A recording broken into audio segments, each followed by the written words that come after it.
Yeah.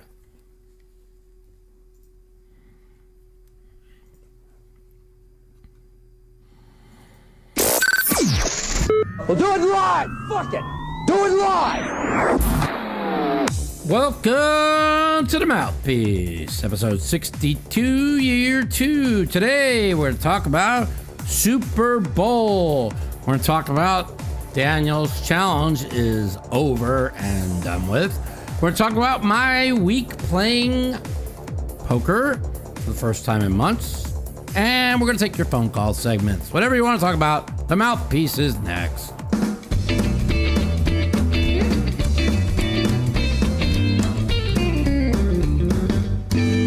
Welcome to the Mouthpiece, episode 62, year 2. How's it going, everybody? Start the segment off. If you haven't joined my home game and you want to play 1-2 or $2 $4 no limit hold'em, email mouthpoker@yahoo.com, mouthpoker@yahoo.com, and receive $250 in chips for $200 in my home game. So we have it's not, we get one game a day, and we have a lot of fun. And we have tournament. We usually run on Sunday evening at 7 every week. We're not having one this week because it's Super Bowl Sunday, and it's just my assistant doesn't want to deal with all the bullshit. So no tournament this week on Mouth Poker. But next week we will have a $100 tournament. So if you want to play in the home game, $250 for $200 in chips, $250 in chips for $200. Mouthpoker@yahoo.com. Okay, so Super Bowl tomorrow. What you guys all like? Who you like? So I've dissected this game a million times, just like everybody else. I was betting the Chiefs. I was. But, and here comes the but, they're without the starting left tackle and the starting right tackle. I just can't see that not having some kind of effect with the pass rushers that Tampa Bay has. Now, I know Mahomes gets the ball out of his hands quickly.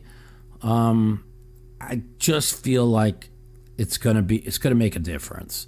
Will it make enough for Brady to win? I mean, Brady has to play like he did in the first half against Green Bay, not the second half. If he throws 2 picks, they get crushed. So he has to play perfect. And he really had just the last Super Bowl. It was bad, but he had no receivers. I mean, the defense won them that Super Bowl. So who knows? I'm 0-9 on my NFL playoff picks in the playoffs. And so whatever I pick, you could just go opposite of. I've been going all in on the Chiefs I like Buffalo against the Chiefs because I had a dream that Buffalo won the Super Bowl, which was wrong again. And the Chiefs are probably the better team, but the Lions moved to 3.5, so yours truly is going to take Tampa Bay plus 3.5. Now, I'm only betting like 500 because I don't bet sports anymore. I mean, that's the most I'm going to bet probably. But I'm also taking the Chiefs minus 10, I think plus 380 or 420 for another 500. So I don't think that the Chiefs are going to win between 4, 5, 6, 7, 8, 9. I think they're going to crush them, or it's going to be. I just don't see it being a 7-point game. So whatever. I'm going to put some props into. Probably go over on Kelsey total yards because he has to have a big game with the tackles being out. He's going to have to do some good blocking. He's going to have to free himself. I think Kelsey has to have a big game for the Chiefs to have a chance. So should be a fun day. I'm looking forward to it. Got a bunch of friends in town that I play poker with, and played poker all week in the Phil game. I got allowed back in for a week, And I had to be on my best behavior like I always am. Of course, Phil won't say that, but that's okay. I'm doing my best, and I played all week. I did really well. And I misplayed 2 hands in which I literally gave away 21,000 in 2 hands. And I still had a good week, pretty profitable. Phil said I would make this much certain amount of money in the game. I told him he was crazy, and I bet him 1,000 I wouldn't make that much. And I almost doubled his number, so I have to pay Phil 1,000, which I'm more than happy to pay him 1,000 for winning as much as I did. And the game was good. It wasn't great. I won one big pot, really. I won a 27K pot off of Ryan Feldman with the nut flush versus a king high flush. And the rest was just chopping out little pots here and there. And I could have had a really big week if I didn't make 2 horrible mistakes. I got a little crazy with 2 9s on a 7-8-5 board. I was up against queens. That cost me a lot. And then I decided to go crazy with 9-7 of diamonds on a 5-8 Jack 2 diamond board, in which I was up against a set of 8s. So we run it twice every day in Phil's game. And I figured I got 15 twice. Of course, I went 0 for 4. That cost me like 7,800. But overall, it was a good week. It was good to play. It took me I thought it would take me till day 3 of the week to really get in a groove, and that's probably what it did. I was worried about not getting away from hands early because I haven't played any competitive poker in like 5 months. Yeah, I play on my site every day with my friend, with all the 1-2 guys, but I soft play them, and I give them action. Like, it's another thing about playing. If you want to play in my home game, it's like I give a lot of action there because they like playing with me, and we have a lot of fun. But I don't really focus in that. So playing a little competitive poker for a week was good. It was just important that I did well, and I did because that's I'm just hard for me to get out of the house, and with the pandemic and my underlying conditions, it's important for me to have a chance to try and make some money, and I appreciate Phil letting me play. So that worked out good this week. You crazy Phil? Yeah, that crazy Phil. And let's see what else happened this week. Let's talk. The Daniel Negreanu challenge is over. My net loss was 13,000. I know people will call in and say, "Oh, the Monday morning quarterback, sure, an idiot. He never had a chance." Well, first of all, Daniel, with like 3,000 hands to go, was down 700. I don't count the last 500 he lost because I knew he was going to just be bombing every pot to try and get lucky and try and make up the difference, which he did. So I don't count that. But it's like I told you last week, okay? Going into, there was 4,000 hands left, and Daniel was down 700. He was down minus 328 on all-in EVs. If it was completely flipped and he was up 328 on all-in EVs, he would have been down 1 buy-in with 4,000 hands to go. So even Doug Polk, if you listen to his post-match, he said that he gave Daniel a B+, and he said that he'd probably beat anybody who played him head-up that wasn't a head-up specialist. And I believe him when he said that. But I don't think that Daniel lost because Doug was better. I think Daniel lost because Daniel, early in the match, I agree with what Doug was saying. He was afraid to play big pots. And once he made the adjustment, it just came down to kind of luck. And, let's put it this way. If he thought Daniel, if he was that much better than him, he'd have took up the rematch in a second.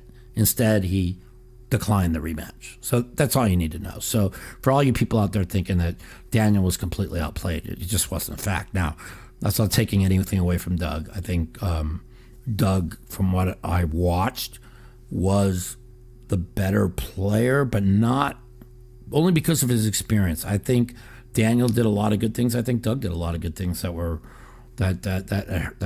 benefited him. But for people that want to, or they're going to call in and tell me it was a mismatch, they're just completely wrong, And it's just like when I talk politics, Trump did a lot of things that were not good for the country, but he did a lot of things that were good for the country.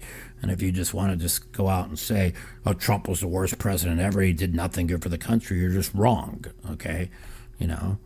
Just like they're pushing this bullshit white supremacist, fucking Trump, fucking terrorist. That's the new boogeyman. The Russia was a boogeyman for 2 years. Now it's white supremacist, fucking insurrectionists. If they want insurrectionists, they'd have gone in there and fucking shot them all, okay? No, but not one gun went off by any Trump supporter. The only gun that went off was by the other side. So, don't just listen to what you see on the fucking fake news, fucking lying, corrupt media that we have, because it's fucking corrupt. But listen, it is what it is. So, anyways, so I had a good week playing poker. I won me a few months rent money, bill money. So it was good. It would have been a fantastic week if I wasn't an idiot, because I literally gave away 20,000 in two hands. Just ridiculously, terrifyingly bad spots. And I thought that could happen because I hadn't played in a while. But overall, in the 4 days I played, I gave myself, I'm going to give myself a C+ playing overall, maybe B-. And it's only because of I played great in stretches, and then I had those two breakdowns, and then there was some other pots where I gave away like 2,000-3,000 in pans that were just easy folds.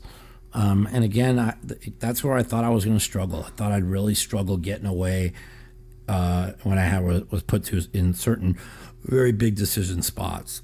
And but overall, hopefully I'll be back in the game shortly. But if not, whenever I get back in, I get back in. I appreciate Phil letting me play. But if I'm able to get back, if I'm able to play every day, I really believe that even when I was done playing, I thought I was the best player in the game for the week. I don't even think it was close, and I played my B- C+ game. But it could have been a lot better if I was really sharp. And everybody who plays poker knows, to be sharp, you got to play every day. You got to be locked in. You got to play every day. So, that's what's pretty much going on. Been watching a little NBA basketball.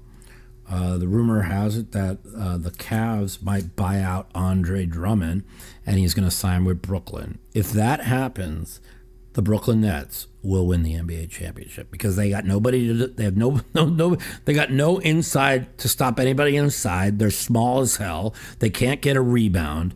Andre Drummond would put that team over the top. So I am considering maybe making a couple $1,000 future bet on Brooklyn, because I really think they are going to get Andre Drummond, and I just don't think anybody could beat that team if they do.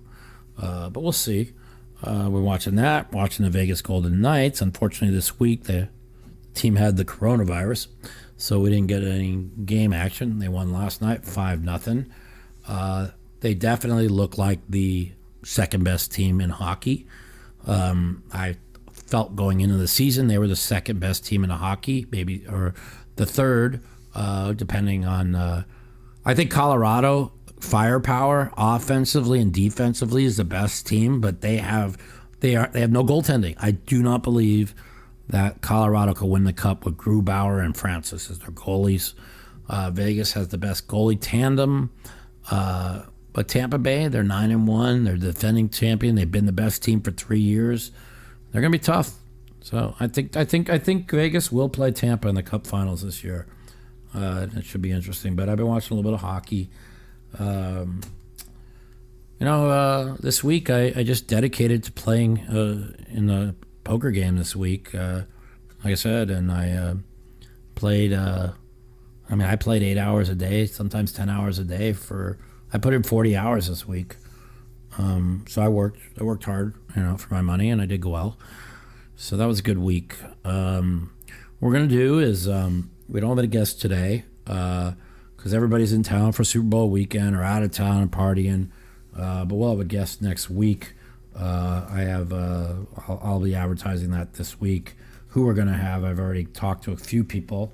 I don't want to mention their names without until I get confirmed, but there'll be a couple of really good guests on this week or next week, and then we'll talk about what's going on in the world next week, and we'll talk about the Super Bowl and how they ended up being. But today I want to we're going to open the phone lines up early.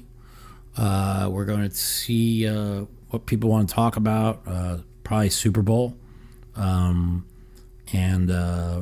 We'll talk about whatever they want to talk about. I really haven't been watching anything with politics, which is probably why I'm in such a good mood. But I got a lot of friends in town. Another friend coming to visit me tonight. So being around people is healthy. I've been in a little bit of pain lately. My knee's kind of hurting. Seems like if I don't sleep good, whenever I don't sleep good, I'm in pain. But I started a diet like 8 days ago. I broke it one day because I got stoned and ate Taco Bell. I was pretty ashamed of myself. I was doing so good too. I was eating just grilled chicken and sushi with no rice. And then I smoked a little pot and I got the munchies. So I'm trying to stay away from that. Now, I only smoke pot at nighttime right when I'm going to sleep because I take like one hit and it got me off sleeping pills. So I haven't been on sleeping pills in like 2 years. And I tell you what, taking one hit a night of pot is much healthier for you than sleeping pills if you need to go to sleep. So, but we'll see what happens with that.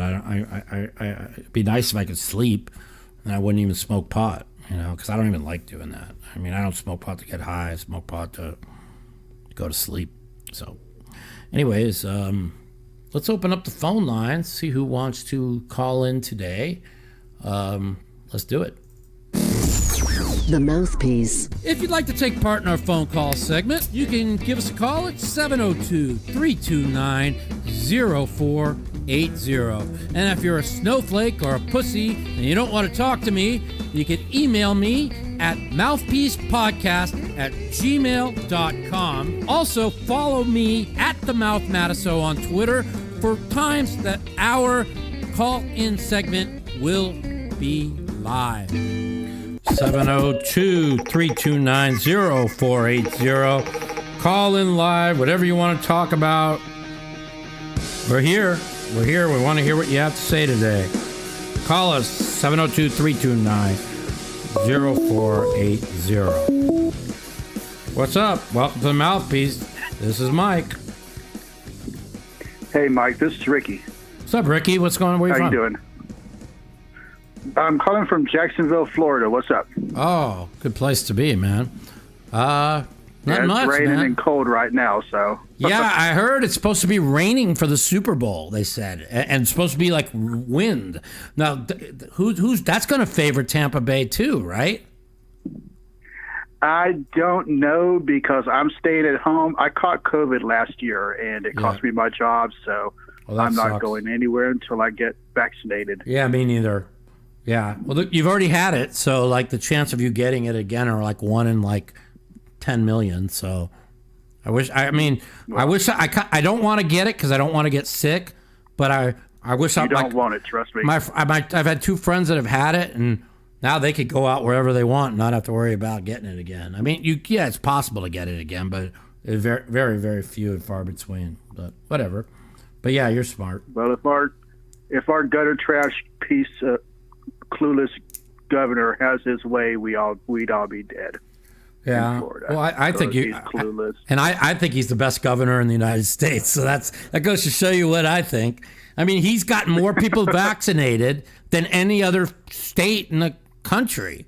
You know, I mean, yeah, but he's got people who are he's only got the senior citizens, and I've sent tweets and I've said my piece. Well, listen, the rollout has citizens getting Well, listen, it's been a complete clusterfuck, and of course, you know who they blame. It's Trump's fault. Everything's Trump's fault. But the bottom line is Trump got fucking Operation Warp Speed. He got the vaccine out 8 months before anybody said they could get it out. They called him a liar. They said it was impossible. He got 100 million doses out to these fucking dumb-ass, stupid fucking governors that are clueless.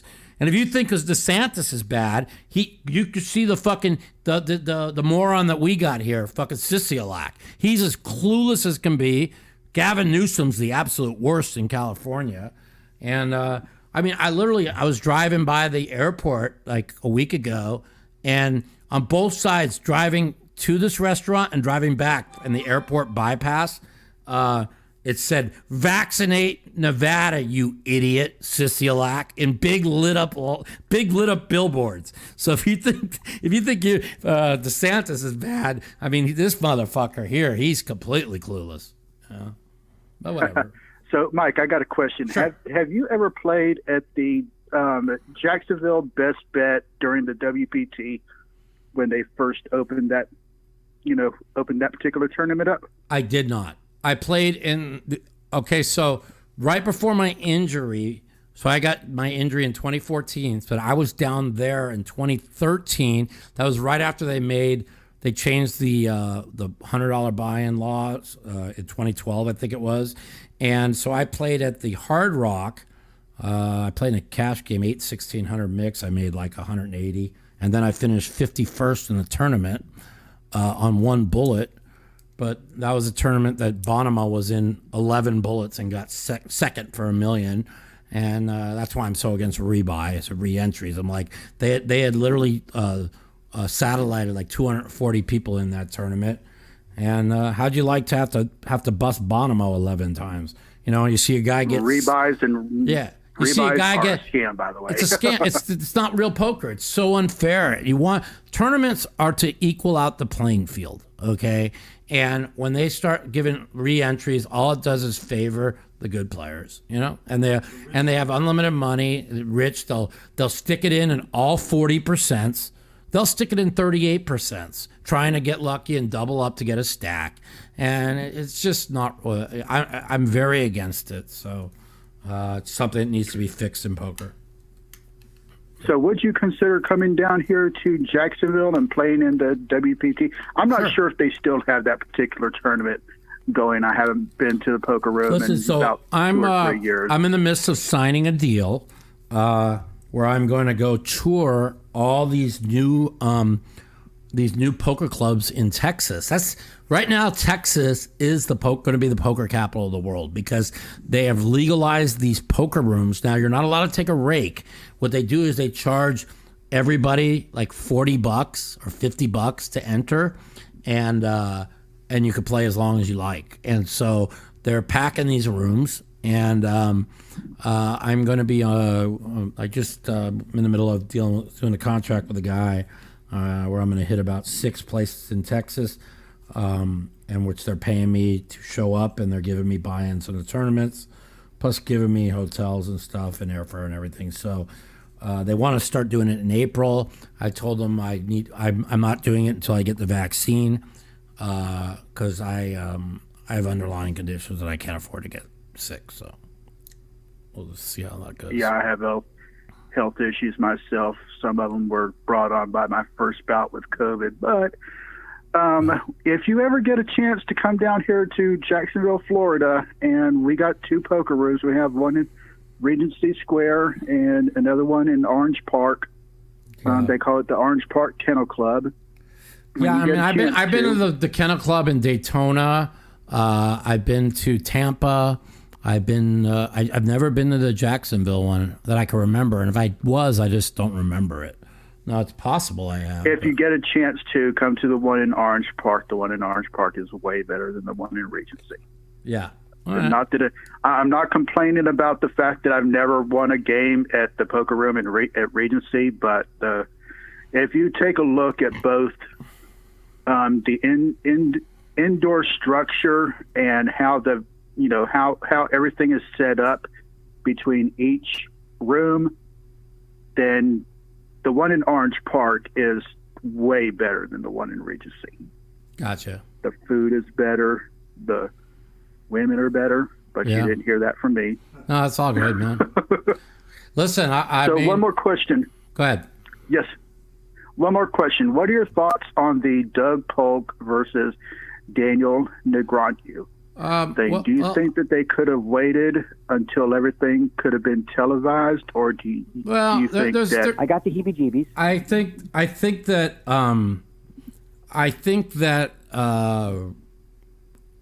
think they both should have showed their whole cards. It would have been no advantage for anybody because watching it was boring as fuck. And I think that the match was much closer than the final results. The last 500K, Daniel was just blasting, trying to get lucky to get himself back in the match. That's all. But like I said, he was down 682 with 4,000 hands to go, and Daniel was down 328,000 in all-in EVs.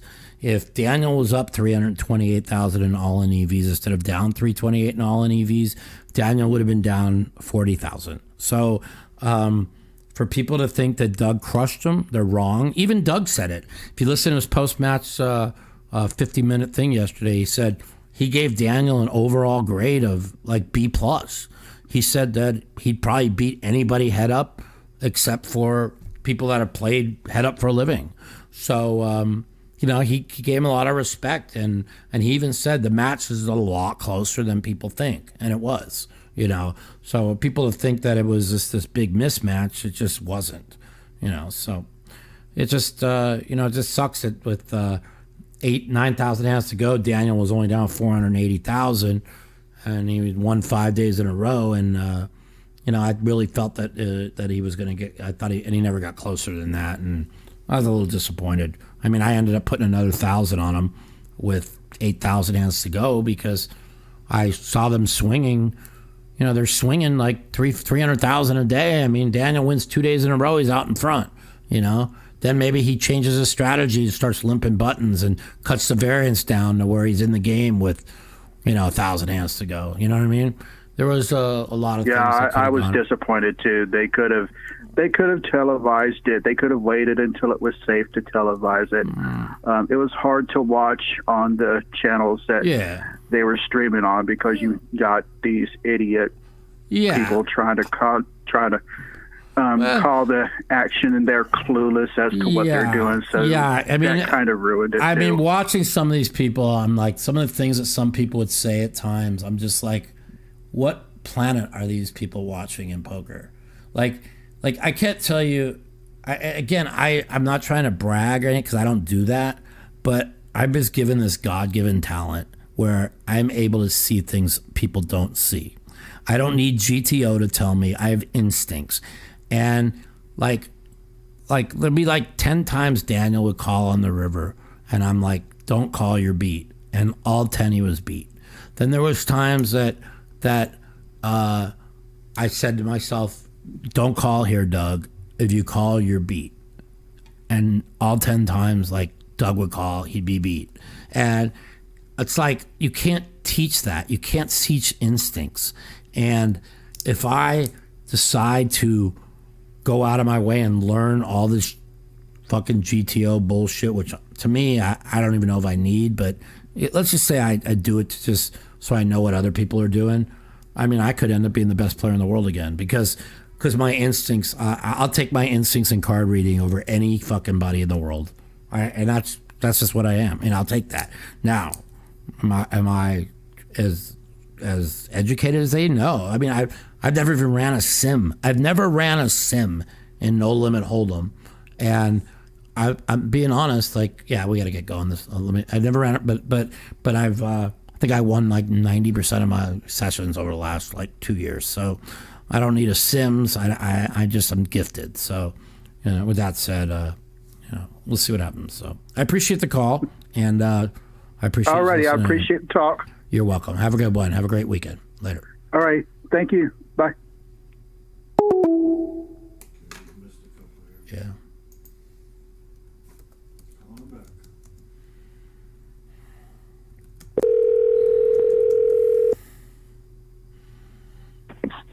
Hello. What up? Welcome to Mouthpiece. This is Mike. How's it going? Hey, what's going on, man? How are you? I'm good, man. What are you up to? I'm just chilling. I'm sitting at the home watching TV, getting ready for tomorrow's football game. Who you like?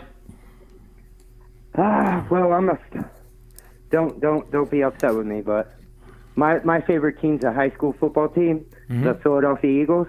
Mm-hmm. You know what I mean? That's kind of how they played all year. Oh, they were they were an embarrassment.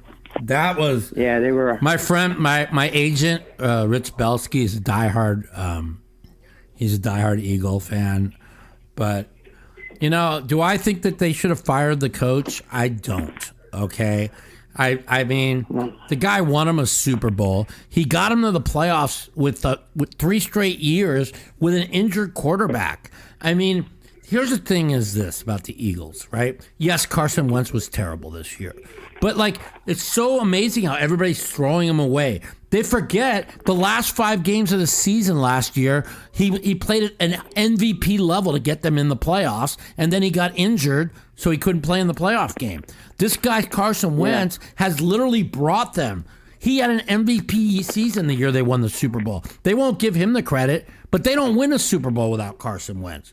So, yes. You're exactly right. Did he regress this year? Yes. Okay. But is it his fault, or is it the fault that the fucking offensive line was decimated by injuries? And, yeah, the other quarterback looked better when they brought him in because he's mobile. Okay. But it's not his fault. He's a pocket passer, and the fucking he dropped back to pass, and he got sacked before he could move.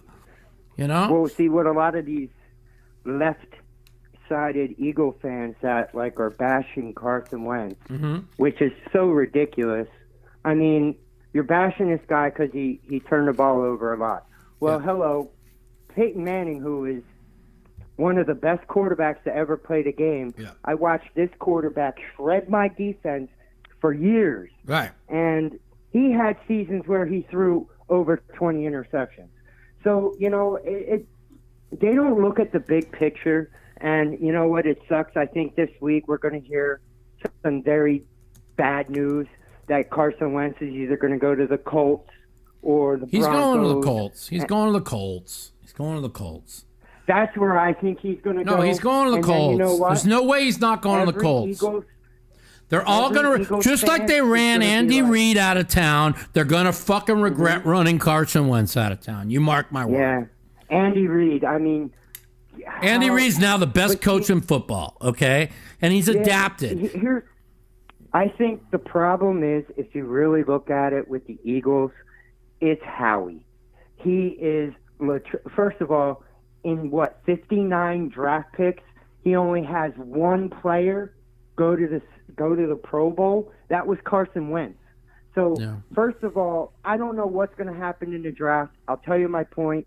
We better draft Micah Parsons because we haven't drafted a linebacker, and that's one of the biggest points on our defense we don't have. I think they need an offensive. I think they got to go offensive lineman first. I mean, no, because they got Brooks coming back and Lane Johnson. Yeah, I guess you're right. Then Matt Latta. And now Latta, he's a stud. The rugby player, he's a stud. I mean, the offensive line was just decimated by injuries. That's all. Oh yeah, from injuries. But listen, if they take the quarterback, if they take the quarterback from fucking Oklahoma that fucking was benched for Tua is going to be. Does he look a lot? He's come a long ways and he works hard, but he's just not a better quarterback than Carson Wentz. I'm sorry. Well, no, he's not arm talent, and you got basically he had a 26% completion rate on the run. Yeah. Carson Wentz on the run, was number 1 in the NFL. Yeah.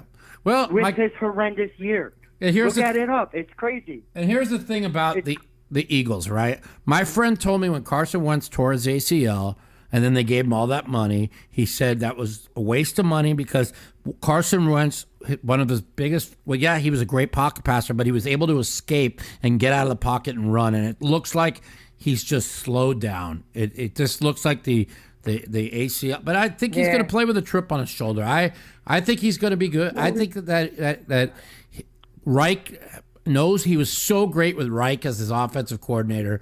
I think that well, first of all, Indianapolis is going to have to give up a number 1 and a number 3. They're going to have to give up the late first round pick that they have plus a third round pick.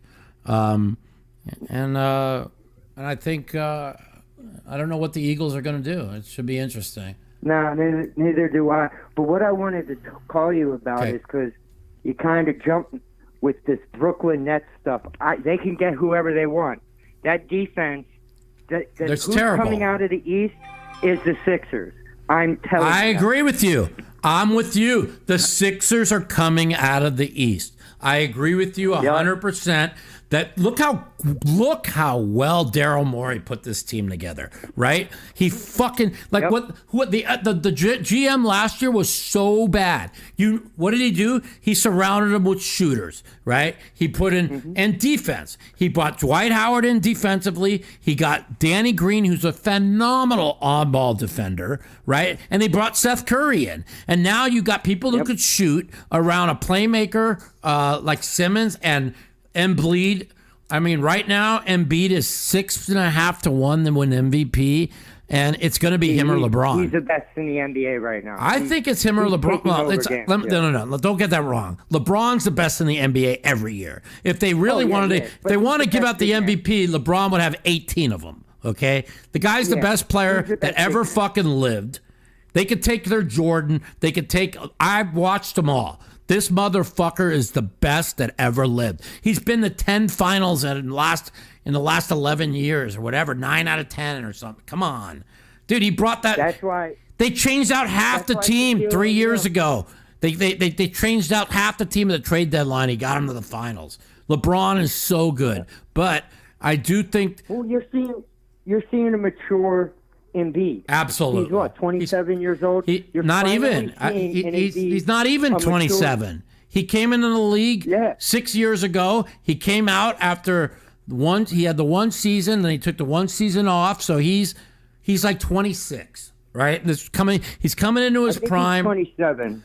Whatever. Because he's 3 years I think ahead of. He's Shaquille O'Neal with a jump shot. Okay. Yeah. He's fucking unbelievable. And I agree with you. Who gets to the free throw line like 15 times a game.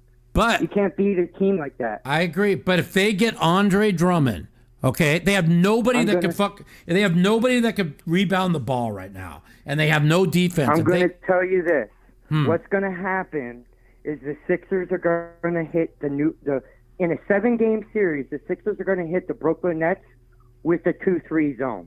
Having the Thibault and having Ben Simmons up top, I don't give a crap who you got. Yeah. I think if we try playing them man on man, they're going to have nobody for Embiid, but we're going to get beat in certain areas. So I guarantee you're going to see that 2-3 zone. And I mean, we shut Indiana down for 6 minutes with that 2-3 zone. You know what? Listen, when Dwight Howard said I'm staying with the Lakers and then retweeted 5 minutes later he was going to Philly, I mean, he was going to Philly because he knew, listen, the team, Daryl Morey has constructed this team beautifully. And I think chemistry-wise, they have the best. I think they have the best chemistry, and I think they are the team that's coming out of the East. I agree with you. That's the one thing that I have not I noticed right away. But if Brooklyn gets Andre Drummond, everything changes. I mean, now they got nobody can rebound the ball. Every time they miss, it's a fast break the other way for somebody, and they take so many threes. But if they get Andre Drummond, it's a game changer. Trust me when I tell you. Yeah, but the only thing that I disagree, what I don't like about the Nets is there's no way in hell you have James Harden and you have Kevin Durant. Why in the hell is Kyrie Irving taking 30 shots a game. Because two should be. Because that motherfucker's been a ball hog his whole life. And the only year he wasn't a ball hog was the year they won the title with fucking LeBron, and he couldn't stand it because he wanted to be the man. So he went to Boston. Yep. I want to be the man. I want to be the man in Boston. And he fucking took 30 shots a game and was terrible.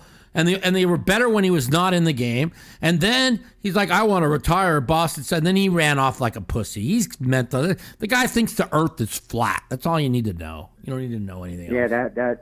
Yeah, that was pretty funny that he said that. We got other calls, man, so I got to go. All right, man. I appreciate the call. Good chatting. And good chatting with you. Take care. Later. Yep. That was good chat.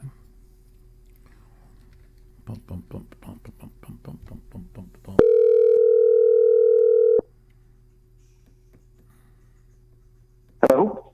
Welcome to the Mouthpiece. This is Mike. Hey, Mike. This is Chris from Washington. This is my second time calling you. Hey, Chris. How's it going? So, I watched the whole Daniel Negreanu, Doug Polk thing, and one of my insights that I feel was that Daniel let Doug off way too many times on the turn and river, where he had, say, top pair. He didn't listen. I don't want to question it. Okay. My strategy would have been limping a lot of buttons, and pot controlling instead of. And then one thing I'll agree with what Doug said in the post match. Daniel 3-bet light, way too much light. He was 3-betting way too light. You know, like the small pocket pairs. Why are you 3-betting small pocket pairs? I mean, for what reason? You know, when you got a guy that never folds like Doug and goes to the river, you want to fucking. If you got a guy that never folds, how do you play against a guy like that? You keep the pot small. When you have a hand, you inflate the pots, and until he realizes that you fucking have it every fucking hand, then you start 3-betting them. You know what I'm saying? But Daniel was trying to fight fire with fire, and super. I just disagreed with it, and I just felt like he wasn't check raising enough on the turn. I thought that he just didn't play the turn like Doug. Doug check raised Daniel so much on the turn and bombed the river. It was ridiculous. So, you know, but again, yeah, I totally agree. You know, again, we're not going to count the last 4,000 hands because Daniel was just trying to get lucky and increase the pots. But if you, like I said, even if you take the fact that going in the last 4,000 hands, he was down 682, right? And he was down 328 in all in EVs. If Daniel was up 328 in all in EVs, you're talking about a $30,000 difference. So as much as the things that we're talking about that I think we both agree that Daniel didn't do so well, if the all in EVs are flipped, it's an even match. So, that's just what it was. I'm just being, anybody could call me and tell me different. They're just wrong. Okay. I mean, that's just it. Yeah. Again, Daniel tried to make things happen with 4,000 hands to go. He knew he had to he had to win like 200 a day, and he was gambling, but I don't count that as, what his problems, just it is what it is. Now, if it was you, wouldn't you, a few of those times where Daniel had the absolute nuts and he checked on the river, wouldn't you have made a bet knowing that occasionally Doug's going to try always to fucking freaking calls. Doug always calls. So I'd have been. Daniel did way too. Now, yeah, did Doug bluff it off a lot? Yeah, but there's the thing is Daniel needed to bomb the turn, and then when Doug would call, and Daniel would have the nuts, now he could check on the river because now it looks like he's scared, and Doug would always go for it. I just didn't think he did enough. Deception, okay? Like, yes. The GTO people say never limp the button. I disagree, okay? Why not limp strong? Like he never should have been put in a spot where he was swinging 250,000 a day. You know what I'm saying? He could have limped buttons, just flat called, like missed the flop, just check fold, and you lose lose 900, lose 900, lose 900, lose 900. Now you 3-bet with 4,300. Doug never folded. I mean, like, you could literally win 1 out of 8 pots and be shown and be in profit. I thought Daniel played well, but I thought that there wasn't enough deception. And I thought that once he got stuck a big number, he had to make the pots big. But I thought early on he found himself just calling in spots that were just hopeless. And even then when he stopped doing that and he went 2,000 hands without really being all in, he picked up like 300 grand. But then Doug made an adjustment on that. You know what I mean? And then Doug would open the match back up. Then Daniel would make an adjustment, and it, I don't know, man. When you're sitting there in labs and you're studying every fucking hand, that's not even poker, man. I want to play poker. Yeah. Let's go play live, me and somebody, like, where you don't get to study shit. I get to look you in the fucking face, and let's see how you do. You know what I'm saying? So. Yeah, totally. I mean, I just felt like, I've watched Daniel for years, and he seemed like he was trying to play Doug's game instead of occasionally throwing in his style. That's what he did. He basically learned perfect GTO. So basically all he was doing is playing Doug at Doug's game, but except Doug's got like an extra, 500,000 extra hands of it? Experience. Yeah. I mean, so how are you going to beat somebody at his own game? You got to use your own imagination. You got to use your own deception. You got to use your own reading skills. You know what I mean? I agree with you. Yeah, I think you hit it right on the nose. And but again, even with everything that we're saying, the match was really a lot closer than the. Oh, I found it interesting. I just thought, it seemed like Doug was definitely going for thin value, I guess they call it, or betting weaker pairs. Doug always got Daniel the value. Around. Doug always got the extra value, and Daniel always checked back, and that was another big difference. But again, even with the things that we're saying that we didn't like that Daniel did, take away again. Don't count the last 4,000 hands because Daniel was just trying to make something happen. You flip the all-in EVs with 21K hands in to 328 Daniel's way instead of 328 Doug's way, and Daniel's down 40 grand. So that's just the way you got to look at it. You got to be. You can't just sit there and say, you don't know what you're talking about, Mike. But that's just a fact. Okay, flip the all-in EVs in 328 Daniel's way, and you're talking about the match is dead even. So, that's it. Well, thanks for your response, and you're very welcome, man. And have thanks a good for day. listening to Mouthpiece. You too. Have a good weekend. Later. Bye. All right. Got a lot of people listening. Saturday afternoon, good time, I guess, to have a podcast.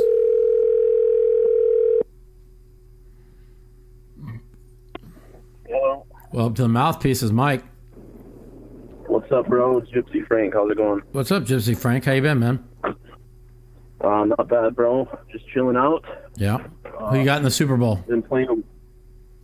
Man, to be honest, I was talking about that earlier.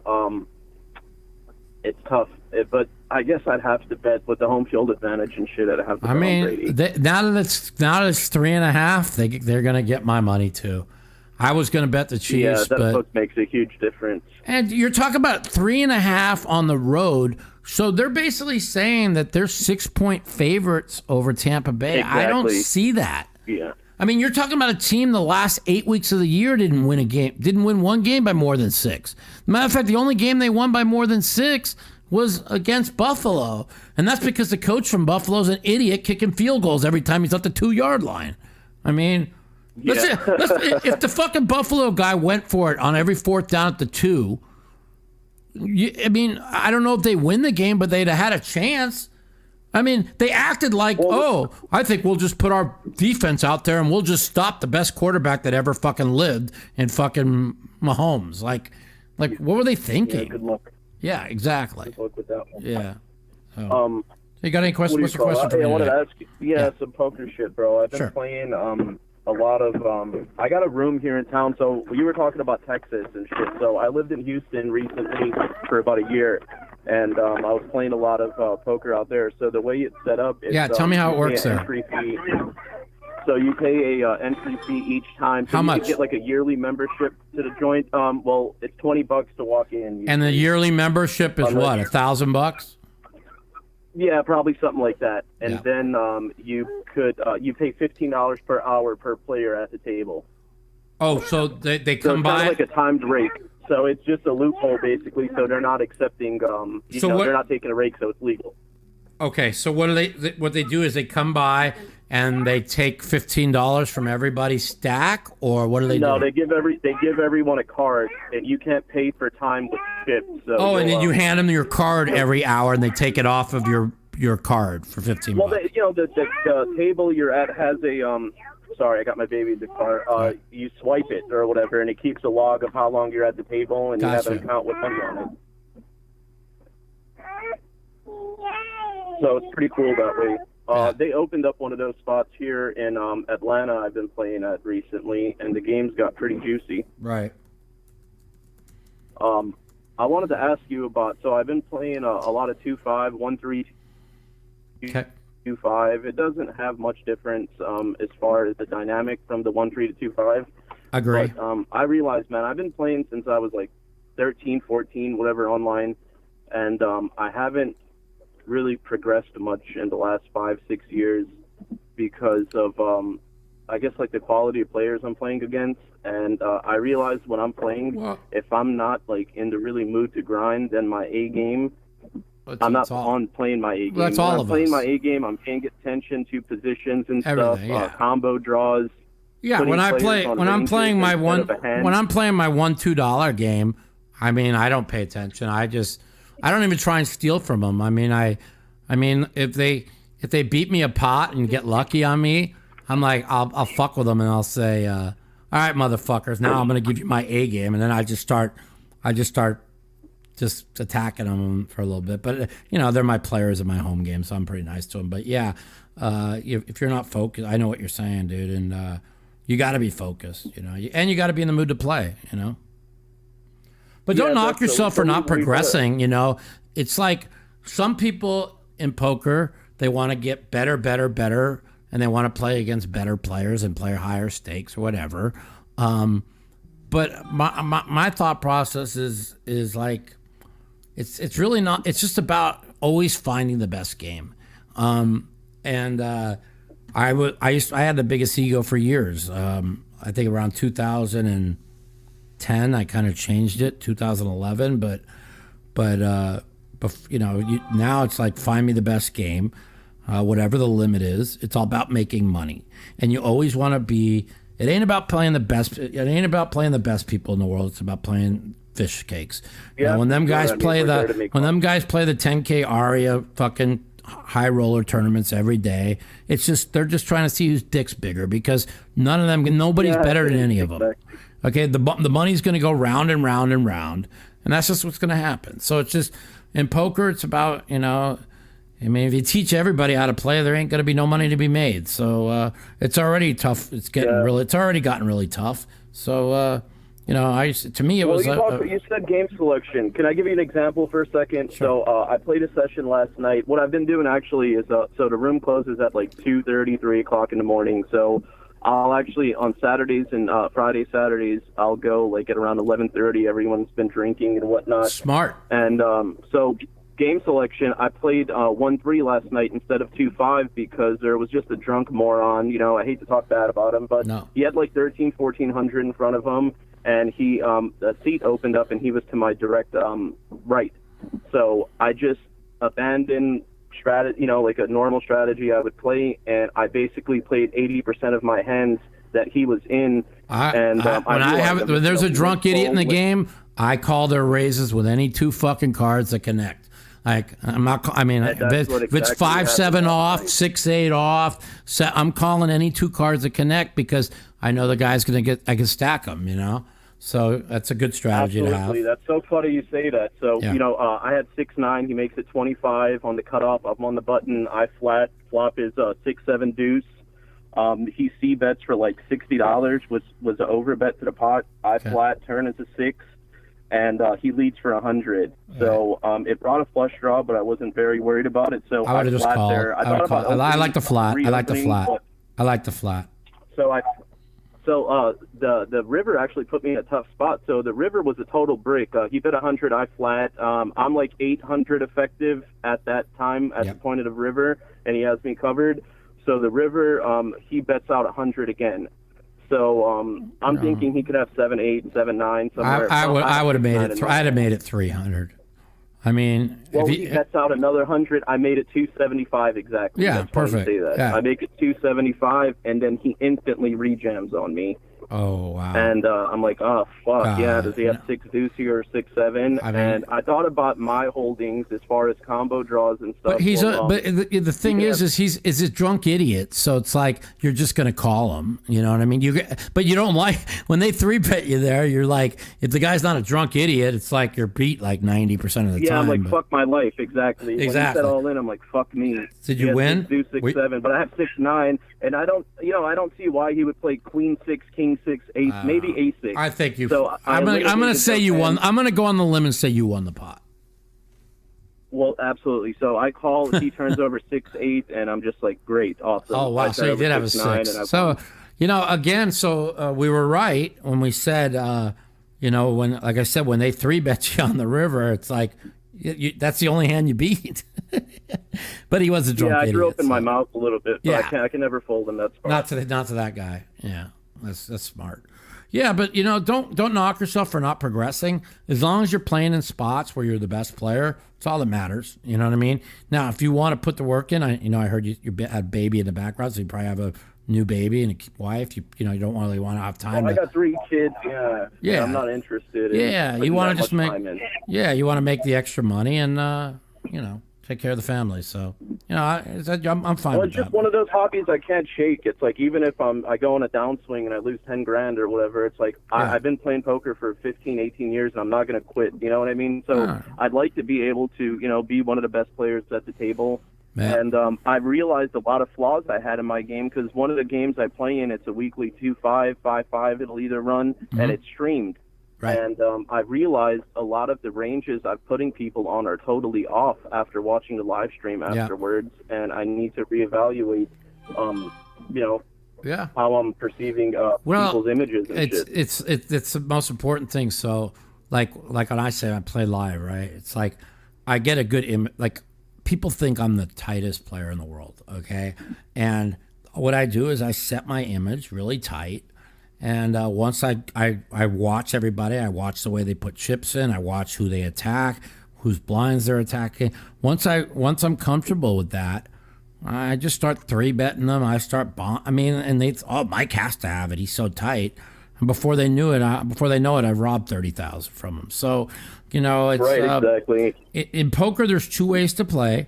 You could play fast and a lot of pots, and you're going to play with high variance of poker, right? Or you could play really tight, set up an image, and just play a low variance and just start robbing them. I think for me... I originally played online tournaments, you know what I'm saying? So I have a tournament background, and just like playing super tight, I played a lot of sit and goes and shit. It's just not in my nature. So I wanted to ask you about this, about betting tells. I seen you talk about bet sizing is so huge. But so we play 2-5, 5-5, 1-3. So we have $5 chips, dollar chips, 25s, which are green, and then $100 blacks.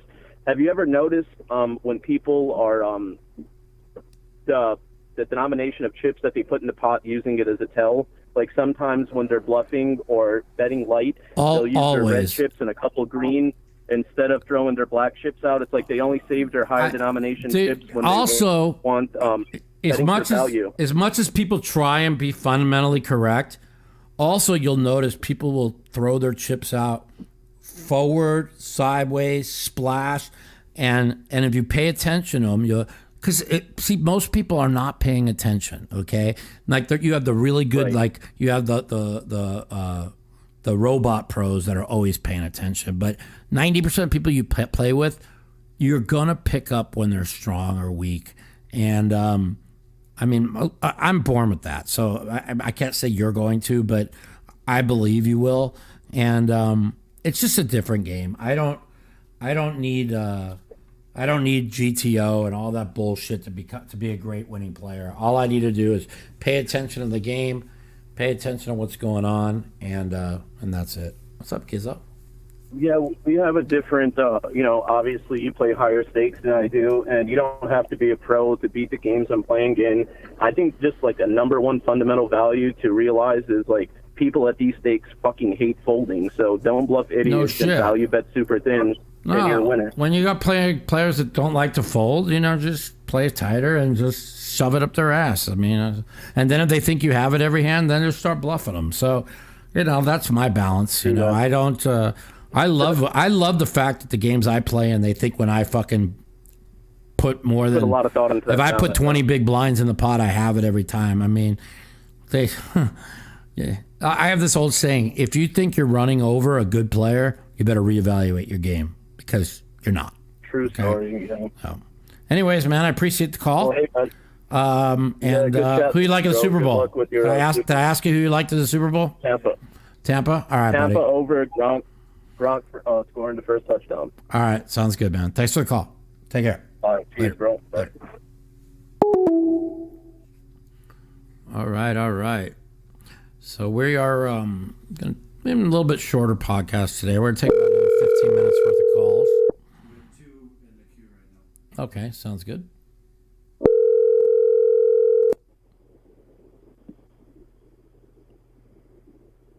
Welcome to the Mouthpiece. This is Mike. Hey, Mikey, it's Ralph from Chicago. How are you doing? What's up, buddy? How are you? Pretty good. I got a couple things I want to go over with you. First is you got to give Doug Polk his credit. He did play a good game, right? I agree. And Daniel, yeah, he learned, but like you get with another caller, he played Doug's game. Like you said, the turn play was just, even when they played live, I don't know what he was trying. Remember when they were playing live? Yeah. And what he did on the turn? He was just so passive on the turn. And I think you were the one that said that, well, it's a known fact. Even all like Omaha 8, you have to know what's going on. It turns, that's like it's how you play spot. everything in poker. It's how you play the turn. Yeah. Always. Unless if you're going against a bunch of weak people, you don't want to raise the turn and that they'll fold when you have a big hand. But like if you have a combo draw or something, I mean, against weak players, you want to raise the turn. And against somebody like Doug, I just think you want to raise the turn a lot because he doesn't like to fold, Yeah, exactly. I think that last caller really hit it on the nose. Yes. Daniel was trying to learn perfect GTO and perfect head-up strategy, and all you're doing is then playing how Doug plays, and it's easy to exploit somebody when you know they play exactly like you. Okay, Daniel should have limped some buttons. Daniel should have done a lot of just like his whole arsenal should have been wide. Right. I mean, play straight, play the way he played, but not all the time. Limp some buttons. Exactly. Just fucking flat call with big hands. And I agree with Doug's post game. He's like, Daniel kept 3-betting all the small pairs, and I agree with Doug. Why are you 3-betting small pairs? You know what I mean? For what reason? Because that puts you in an uncomfortable position when the board comes 3-9-5. Just whatever. Every time you're 3-betting the small pairs and you don't hit a fucking set and you bet and he calls, okay, you're a dead duck. Now you're a dead duck. Now you're going to check. He's going to bet and you're done. So, I mean, listen, I give Doug his props, and I like Doug. People think I don't like Doug. I was upset with him because he accused me and Phil Hellmuth of cheating and until he apologized for that, I just really don't want nothing to do with him, And you can't. I don't know the guy personally, but I got no problem with Doug. I think he's a great player. I think he's great for poker. I love his videos, And I'll politely decline. I disagree. I don't think he's great for poker because you know what? I think he kind of shits on the game. No, you're right. Not just calling Doyle out. Right, guys, 80s. That was a joke. But I'm going to play Daniel. I'm going to take my million. I don't like poker. If you don't like, you're using charts. Right, using. You're not playing poker. Well, shit. And I call them out too. I'm like.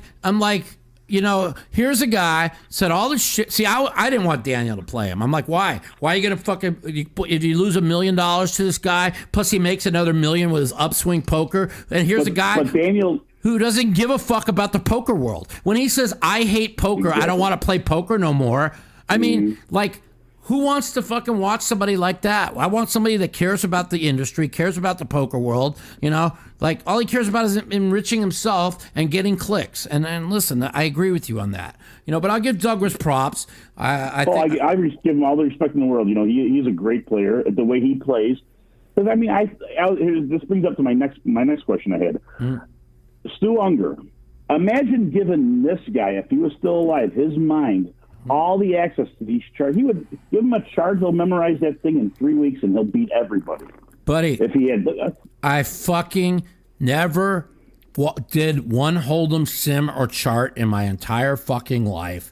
Okay, in 2013, I don't even know how to do it. I beat all the best players in the world to win NBC Head Up. I mean, all the best. Okay, never did anything. Just using my instincts. I was all in. Everybody else is playing 6 coin flips a fucking match. I played 3 coin flips in 6 matches. Okay, listen, there's just, you could take all these people. Listen, are the killers the guys that are, the killers are the ones that have the instinct like me, plus have memorized all the charts and everything. And those been around for so long. Those are the killers. But you know what? I'm not looking to play killers. I'm looking to fucking be in a game make where money. I'm going to be honest with you. Every time I'm in the game, I feel I'm the best player. I played the LAPC that I got 26th in 2 years ago, whatever it was, 2018. And I played, I think it was Ryan Campbell, is it? And Darren Elias. Like, I played with 2 people who I felt were better than me, okay? And you said in that. 5 days. And so I am very aware of the people who are better than me, just like in the mixed games. I know how good I am in the mixed games. I know David Oppenheim, Angry John, Nick Schulman. I mean, these are guys who are better than me, okay? There's like 4 or 5 of them are in a class that are better than me in the mixed games. But take away those 5, I could play any 2 400 to 4 800 mixed game, and I'm the best player in the game or the top 2. So I don't need to play in the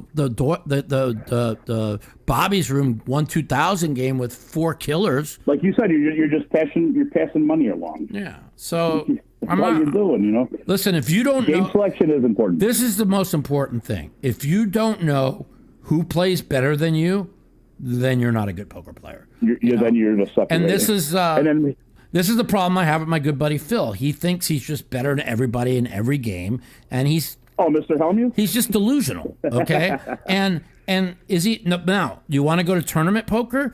Phil Helmuth is so good at tournament poker because he understands 25 big blinds or less better than anybody. He reads better. A lot of people don't understand it. Yeah, and cash game and tournament poker is 2 different things. Yeah. They're really, I mean, like to the layman, like to the guys that watch it on TV, it's a different game. No, tournament poker is attacking blinds and antes and picking up dead money. Yes. And fucking cash games are trapping people and a little bit of deception and looking for situations. It's just, and you could gamble a little more because you could rebuy. That's all.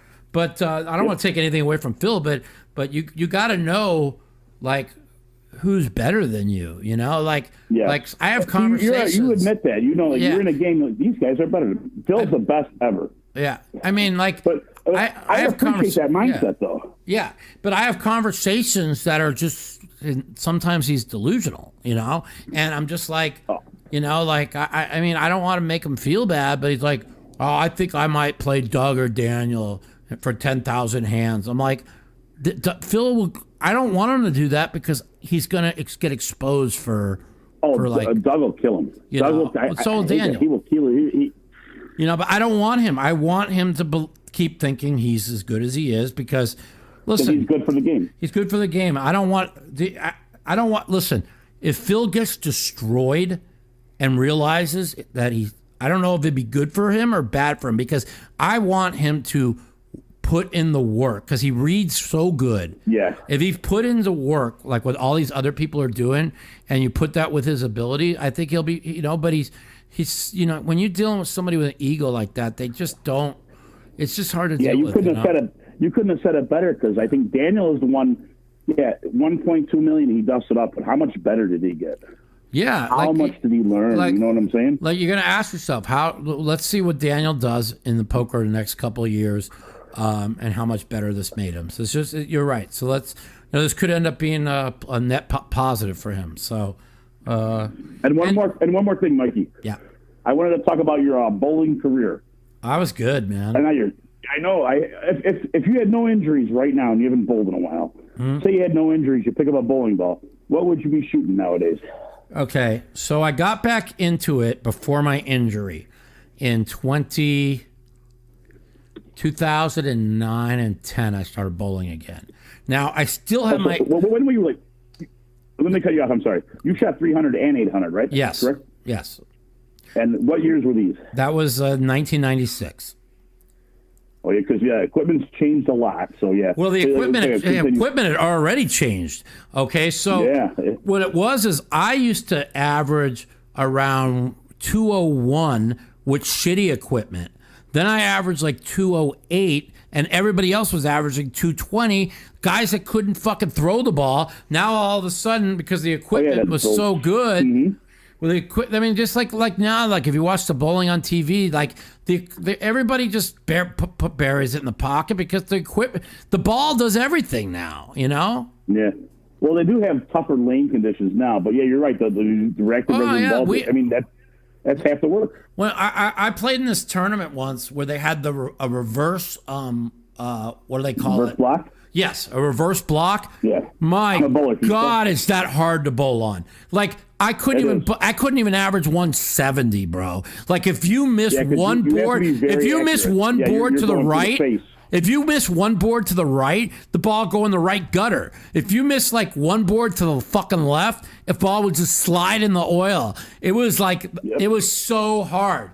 And on the spares, I mean, what I learned. Yeah, you missed 10 pins. Well, well, I'm lefty, so 7-pin. But what I did is I got a 9-pound Black Beauty, the white dot Black Beauty, and was just fucking thing down. And I would just fucking throw it as hard as I can at the fucking 7 pins, and that really helped me. But like I couldn't throw a regular ball at my. It was like, I'm telling you, man, the reverse block is like so hard to bowl on. Yeah. That was the hardest thing, like in the 90s, 2000s. Now they got like Christmas tree shit out there. Yeah. I mean, I watch these guys. They miss 3 boards left. It's a strike. They miss 2 boards right. It's just, they have a lot of area. But it's good for the game. It's good for the game. It makes people believe they're better than they are, and it brings people into bowling. You know. But I'll tell you what. I went up there before I threw my first 300. I mean, I went up there in the 12th. I buried it, got 2 solid 8 pins, and 2 other times. And then 2 other times I had a 300 going. I fucking shanked it to the right. But I knew when I threw my 300. I don't have an 800. I have 2 300s myself. I knew when I fucking threw the 300, that fucking, the second I left my hand, I knew I got it. Like, the second I left my hand. I turned around with my hand in the air the second I left. I didn't even have to look at it.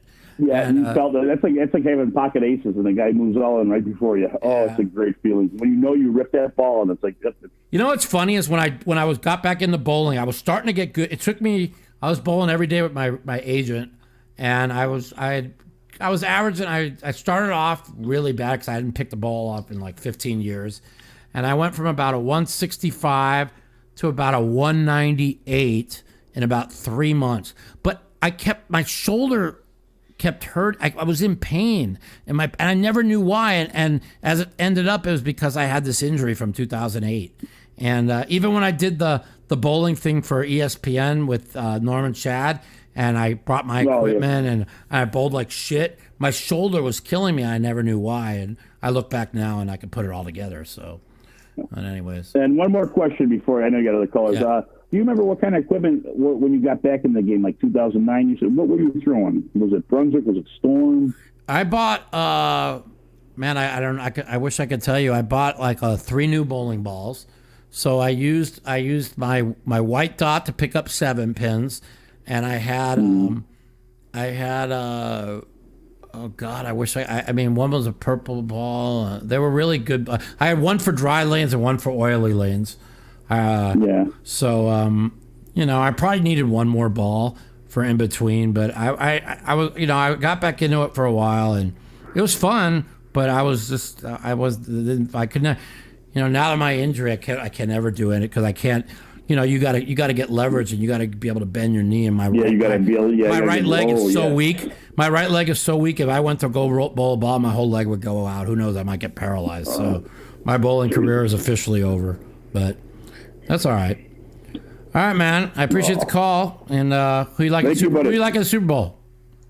Oh, I got to go Kansas City. They got more ways to win. I agree. But. Who knows? I might take. It's going to be a great game. I mean, I might take the 3.5. Man, now it's moved to 3.5. So we'll see. Haven't decided yet. All right. Yeah, take care. It'll be a good game. You got it. Thank you, buddy. Take care. All right. All right. Let's take a few more calls. See what we got. Two-handed bowler. I have a friend Holden. He bowls two-handed. He's pretty good.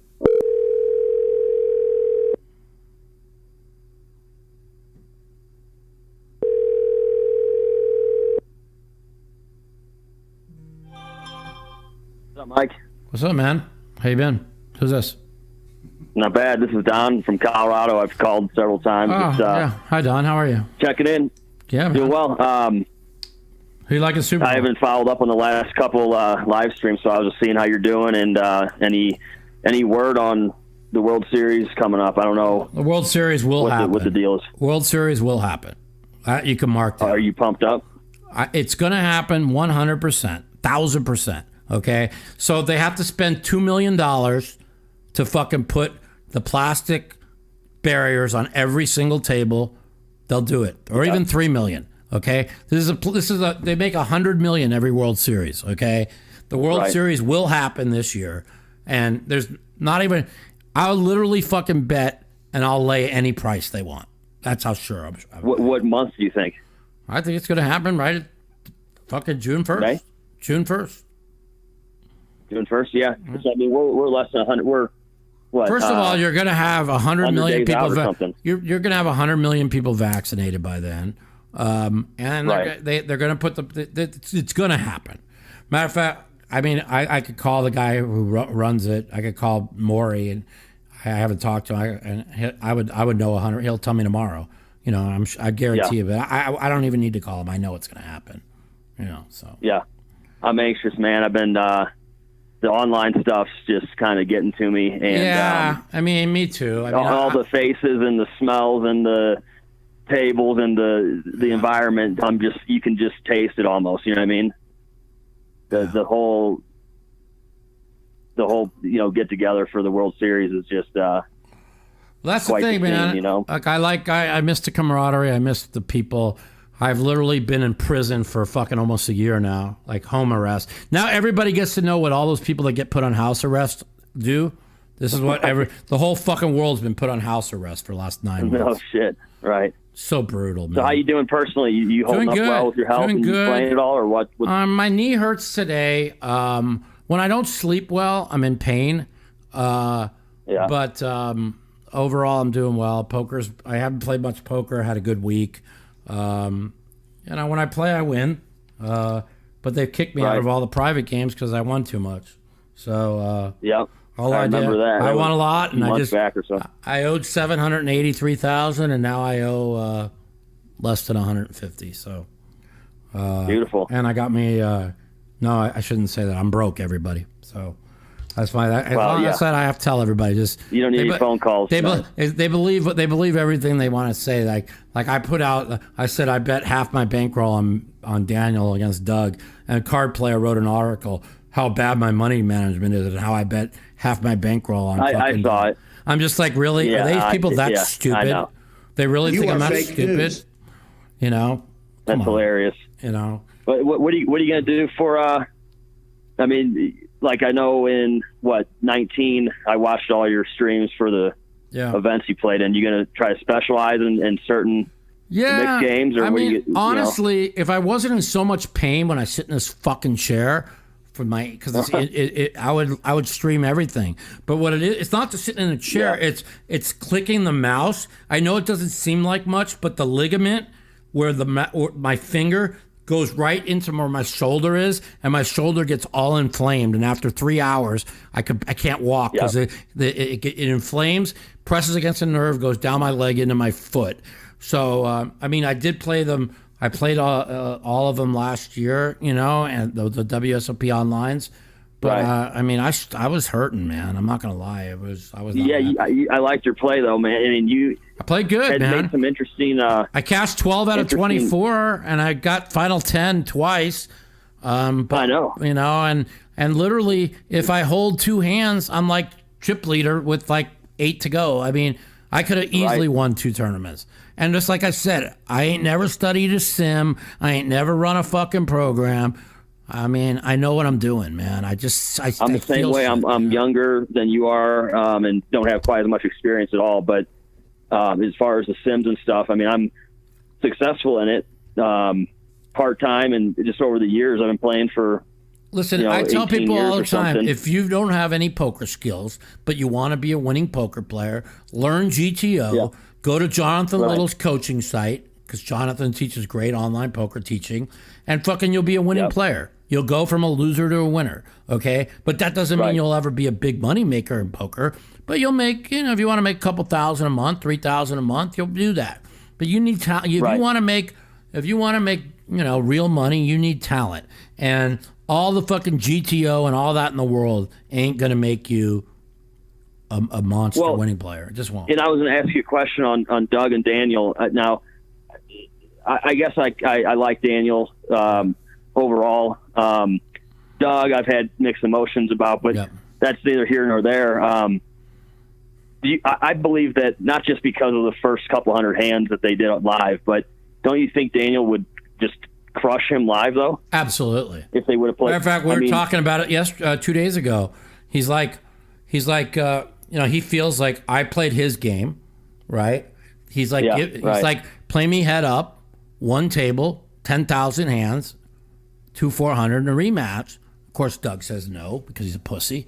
Oh, he did ask him that? Of course, But see, Doug should take it up. But see, here's the difference. That's why I was so mad that Daniel took up the challenge, because what does this do for Doug? Puts $1 million in Doug's pocket, and everything he talks about is sign up. You want to learn to his poker site. Right, his teaching site, and then he says, "I'm quitting. I hate poker, but come to my teaching site, and so I can make money." But if he wants to prove that he's a great player and great head up player, and he is what he thinks he is, go play Daniel live for fucking 7,500 hands. Well, I was gonna say that sample size is so small. I mean, it's obvious. I promise you, he looked lost. I'm telling you, if Doug played Daniel head up, he would beat him for twice as much as the $1 million he beat him for.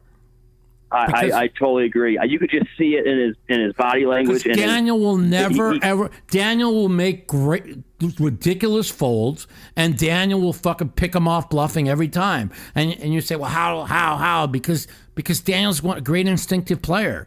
Online, you really it's more. Yes, when you're playing so many hands, it's just math. You know what I mean? And it's not quite as much. Is Doug running apps and all the shit while he's playing online? Every time not while he's playing it, but every time that they were out of it, he's in the lab fucking him and his team, they're going over every single hand. It's like, that's not poker. When you could go in a fucking lab and study every hand the guy played and make it no, you sit at a fucking table and you fucking play a guy. And you fucking see how good you are. That's what I'm so anxious to get back to with the series coming up. Just that raw poker, the cards flying, the chips. I know one thing. My no limit hold'em game is really close to where it used to be. So I'm looking. I might play more no hold'em. Yeah. Online all of last series. I was impressed, man. I played good. I made a few mistakes, but whatever. It is what it is. Yeah, I gave away a few tournaments. I just wanted to check and see how you're doing. I'm doing good, man. I'm going to be out there at some point. Who you like in the Super Bowl? Did I ask you already? Man, I didn't realize it went to 3.5. Yeah. I was all in on the Chiefs. Me too. And honestly, that half a point's got me a little twisted myself. Yeah. I'm not sure. And they're missing their fucking all-pro left tackle and right tackle. I mean, it's, the other team's got pass rushers. I know Mahomes could get the ball away quick, but I don't know, man. Yeah. I'm going to have to flip a coin on it, I think. Honestly, I'm torn. I was betting the Chiefs. It'll be a good game, I think. But I think I might be betting the Tampa Bay now. But I don't know. I ain't betting much. I'll tell you that much. I'm not either. I'm gonna go relatively light on it and just 500 is probably try the to most enjoy it. But yeah, you throw a nickel on it, not the end of the world. Have a little fun, might bet a few props, whatever, just so I have fun with it. All right, my man. Thanks for the call. Have a good Super Bowl Sunday, man. I want to check in. I'm glad you're doing well, and I'll either call in before or hopefully tap you on the shoulder at the series. I'll be out there. You got it, my man. Thanks for calling. All right, man. Bye. All right, how many more calls? 2 more? All right, let's take them both. And then that's it. My fucking knee is killing me. My knee is killing me. Every time I don't sleep, my knee hurts. I need to go buy some pot, man. I'm out of pot. Welcome to the Mouthpiece. Hey, what's up, Mike? What's up? Who's this? It's Brian from Kentucky. What's up, man? What's up, Brian? Hey, not too much, man. Hey, kind of had a broader type question for you. Sure. So I am middle-aged, a little under 40, and been playing poker for, 15 years, winning player now. Play online, done pretty well during the coronavirus, but I much prefer playing live. And I have been kind of saving up to take a run at trying to play full time. Yeah. I don't have any debt, 0 debt, and I have about 20K saved. That's a good starting bankroll to play some 5-5 with. 2-5. Yeah, and I'm the minimalist, so my living expenses I'll keep low naturally. Yeah, it's pretty easy for me to do. Man, it's a grind. Curious. If you're gonna play full time, I mean, you got to have your head clear every day. When you lose a pot, you can't let it affect you. It's real important. It's just you have to treat it like a job, man. It's hard. I don't know. People call the show all the time and they'll ask me about they want to go pro or do live. I always tell them, I'm like, stay in school. If they're young, stay in school. Sure. But like you're middle age, you've been playing for a while, take a shot, see how you like it. I tell people all the time, I mean, I love playing poker, especially now when I haven't played in a while. But when you start playing every day, it's really easy to get burned out, So, Sure. But I remember coming up and stuff, I was hungry as could be. That's why all these kids fucking are always winning the World Series. They're all under the age of 25. It's not because they're that much better. It's because they're hungry, It's like every time I win, I'm hungry. Like if I'm out, I still have a chip on my shoulder because when I got injured, there was nobody there to help me. And I had to work my ass off to get on my feet on my own.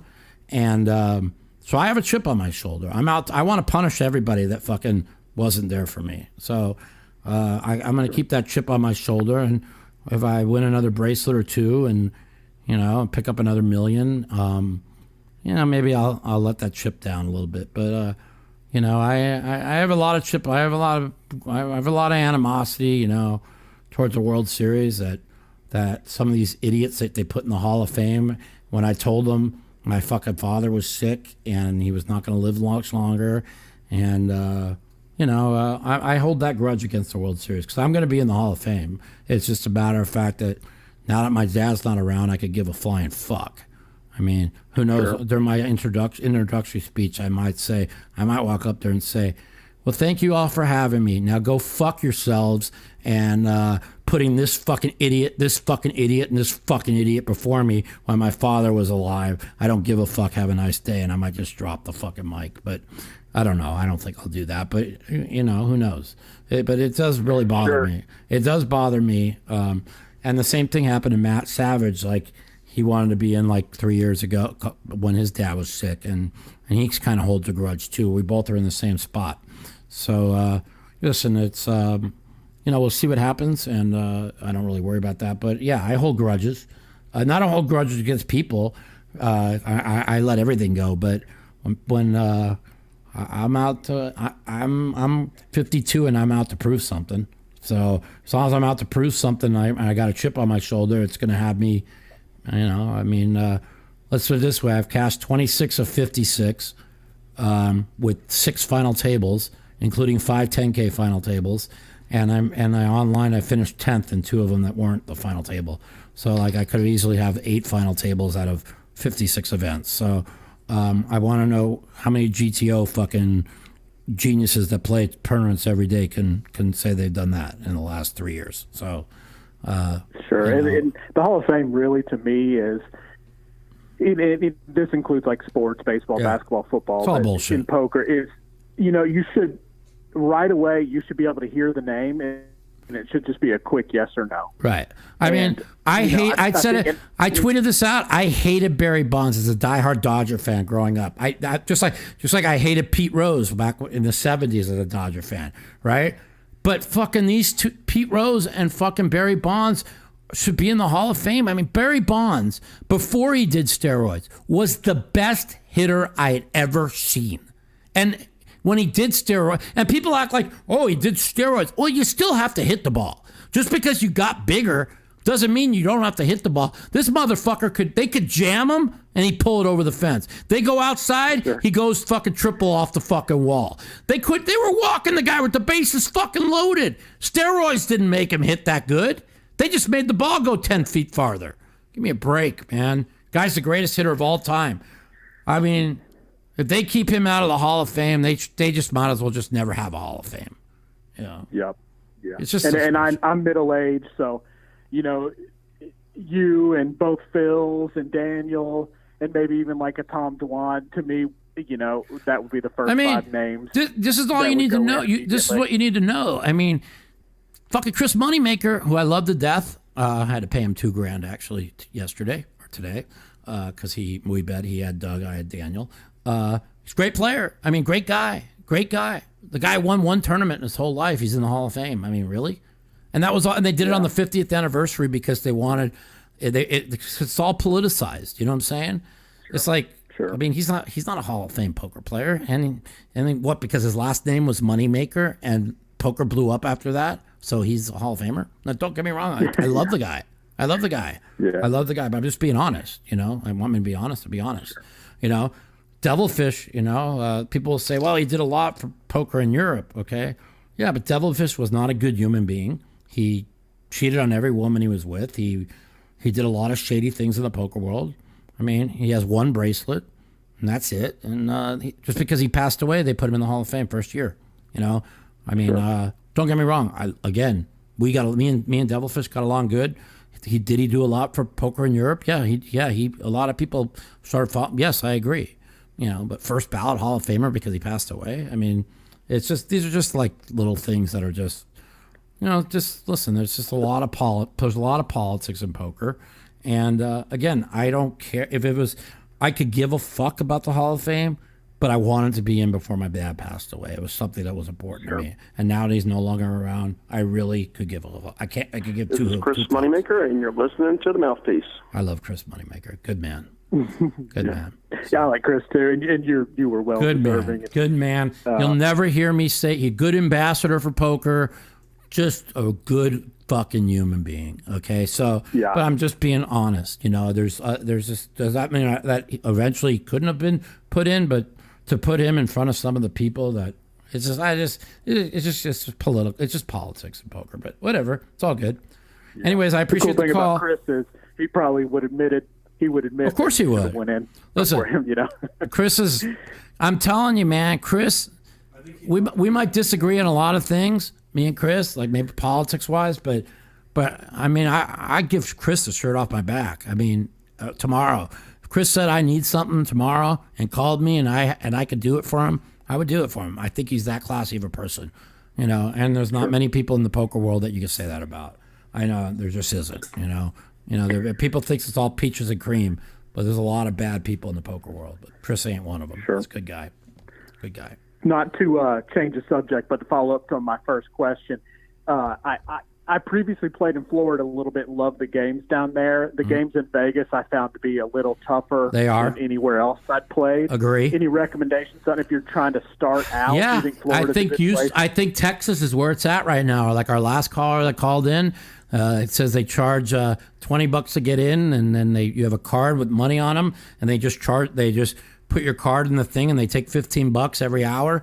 That's a loophole around the rake thing in Houston and all over Texas. I'm going. He's asking you specifically about Florida.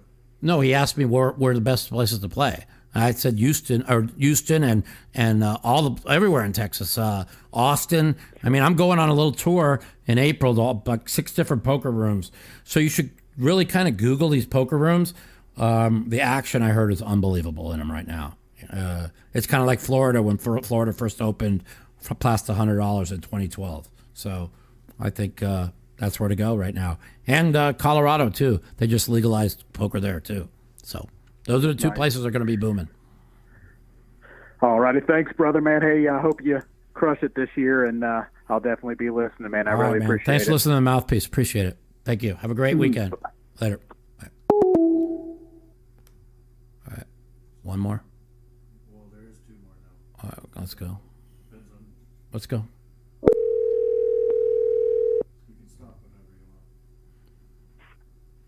Hello. What's up? Welcome to the Mouthpiece. It's Mike. Lower your volume. So how you doing? Good. Lower the volume. Oh, I'm sorry. Yeah, it's off. All right. What's going on, man? Oh, not too much. Is that you, Mike? Yeah, I think so. Let me look around. Oh, I'm sorry about that. I'm watching. I got the TV on. It's on a delay. Yeah. It's all good, man. It's all good. Oh yeah. So, anyways, I just had a couple of questions here. The first one was, I watched some of your videos where you talk about your injury. I think it was a spinal cord injury, and I myself had a horrible car accident about 10 months ago. I was in the hospital for about 2 months with a spinal injury. I was in a wheelchair. Did you have to learn how to walk again? I did. I had to learn how to walk again. It was right? horrible.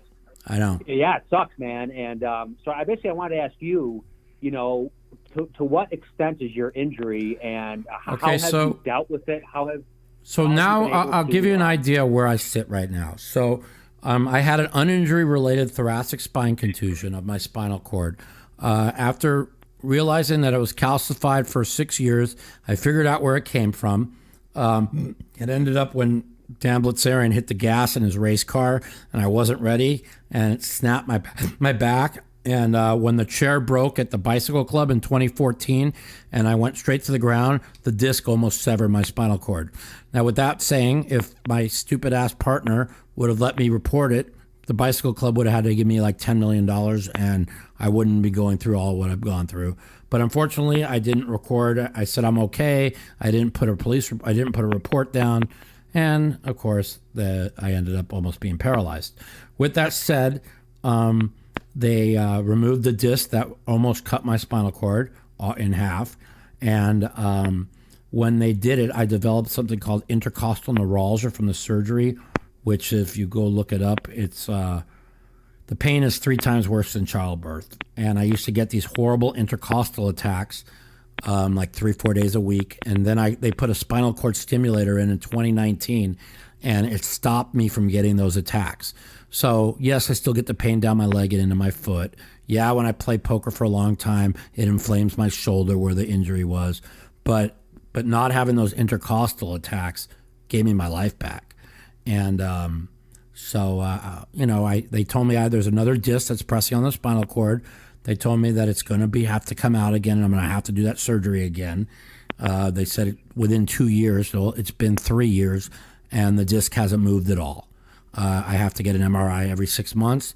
And there's many times where I get weakness in my legs. I'm like, oh my God, is this when I'm going to have the surgery? You know what I mean? And so, but overall, they said no movement in the disc at all. I try and do the right things and be careful. So, just because they say I'm going to have that surgery again, I'm very careful. Like I fell down once. like about 2 months ago, and if I fall the wrong way, I can be paralyzed. So 'cause I still have that disc going at my spinal cord. But overall, your recovery from it, do you have nerve pain everywhere, or are you fully recovered? Well, no, I still have, it's been about 10 months. I'm walking now, but I have to be careful. I do kind of the food delivery jobs. I play poker part-time. Right. And it's really unfortunate because a lot of these folks on these companies like Uber Eats, DoorDash, if you know what you're doing, if you're in the right market, you can make $35 an hour. So oh yeah, what I'm trying to do now is be able to jog and run. That's what I wanted to ask you. See, that I can't do any of that because of my injury. What has happened is because of my injury, if I walk more than 100 yards, because I still have a severe injury right on T7 and T8 where they fixed it. So the doctor explained it to me why I can't. So I could walk perfect up to 100 yards, sometimes as much as 200 yards if I'm having a good day, right? And he explained to me when I'm walking, he goes, just imagine having a bruise on your arm. Every time you walk, just hit your bruise.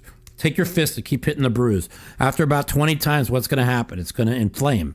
Well, that's what happens when I walk, okay? It's bruising right where my spinal cord injury is. So once I get to about 100 yards, sometimes on a good day, maybe 200, all of a sudden the pain will go down my leg, into my foot. I'll be in a spot where I can barely walk because I'll get weakness, and I'll start screaming. Do you sort of stiffen up? Do you sort of stiffen up? No, it just inflames where the injury is, and then presses on the nerve, and it shoots nerve pain down my leg into my foot and gives me severe weakness. And so, listen, I've come to live with the fact that I probably need to buy a scooter and attach it to my car, and everywhere I go, just use a scooter, and then I don't have to worry about But it's hard to do that because when I get out of the valet at the Bellagio, I could walk right in the poker room. I mean, it's only like 40 yards, and I feel fine. You know what I mean? So it's like one of my biggest problems is I'll walk and I'll feel fine and I'll do things like I used to do, and all of a sudden I'm in just horrible pain for 3 days because I did things I wasn't supposed to do. Because it's real easy to want to work out, to want to run, to want to do when you're feeling good, and then all of a sudden you realize that it's just out of you can't do it no more. It sucks. Right. Not being able to exercise sucks. I'm not gonna lie, it sucks. Oh yeah.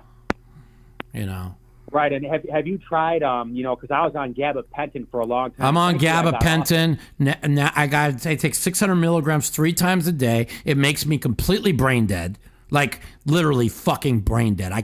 I sometimes don't even remember conversations I had the day before because of gabapentin.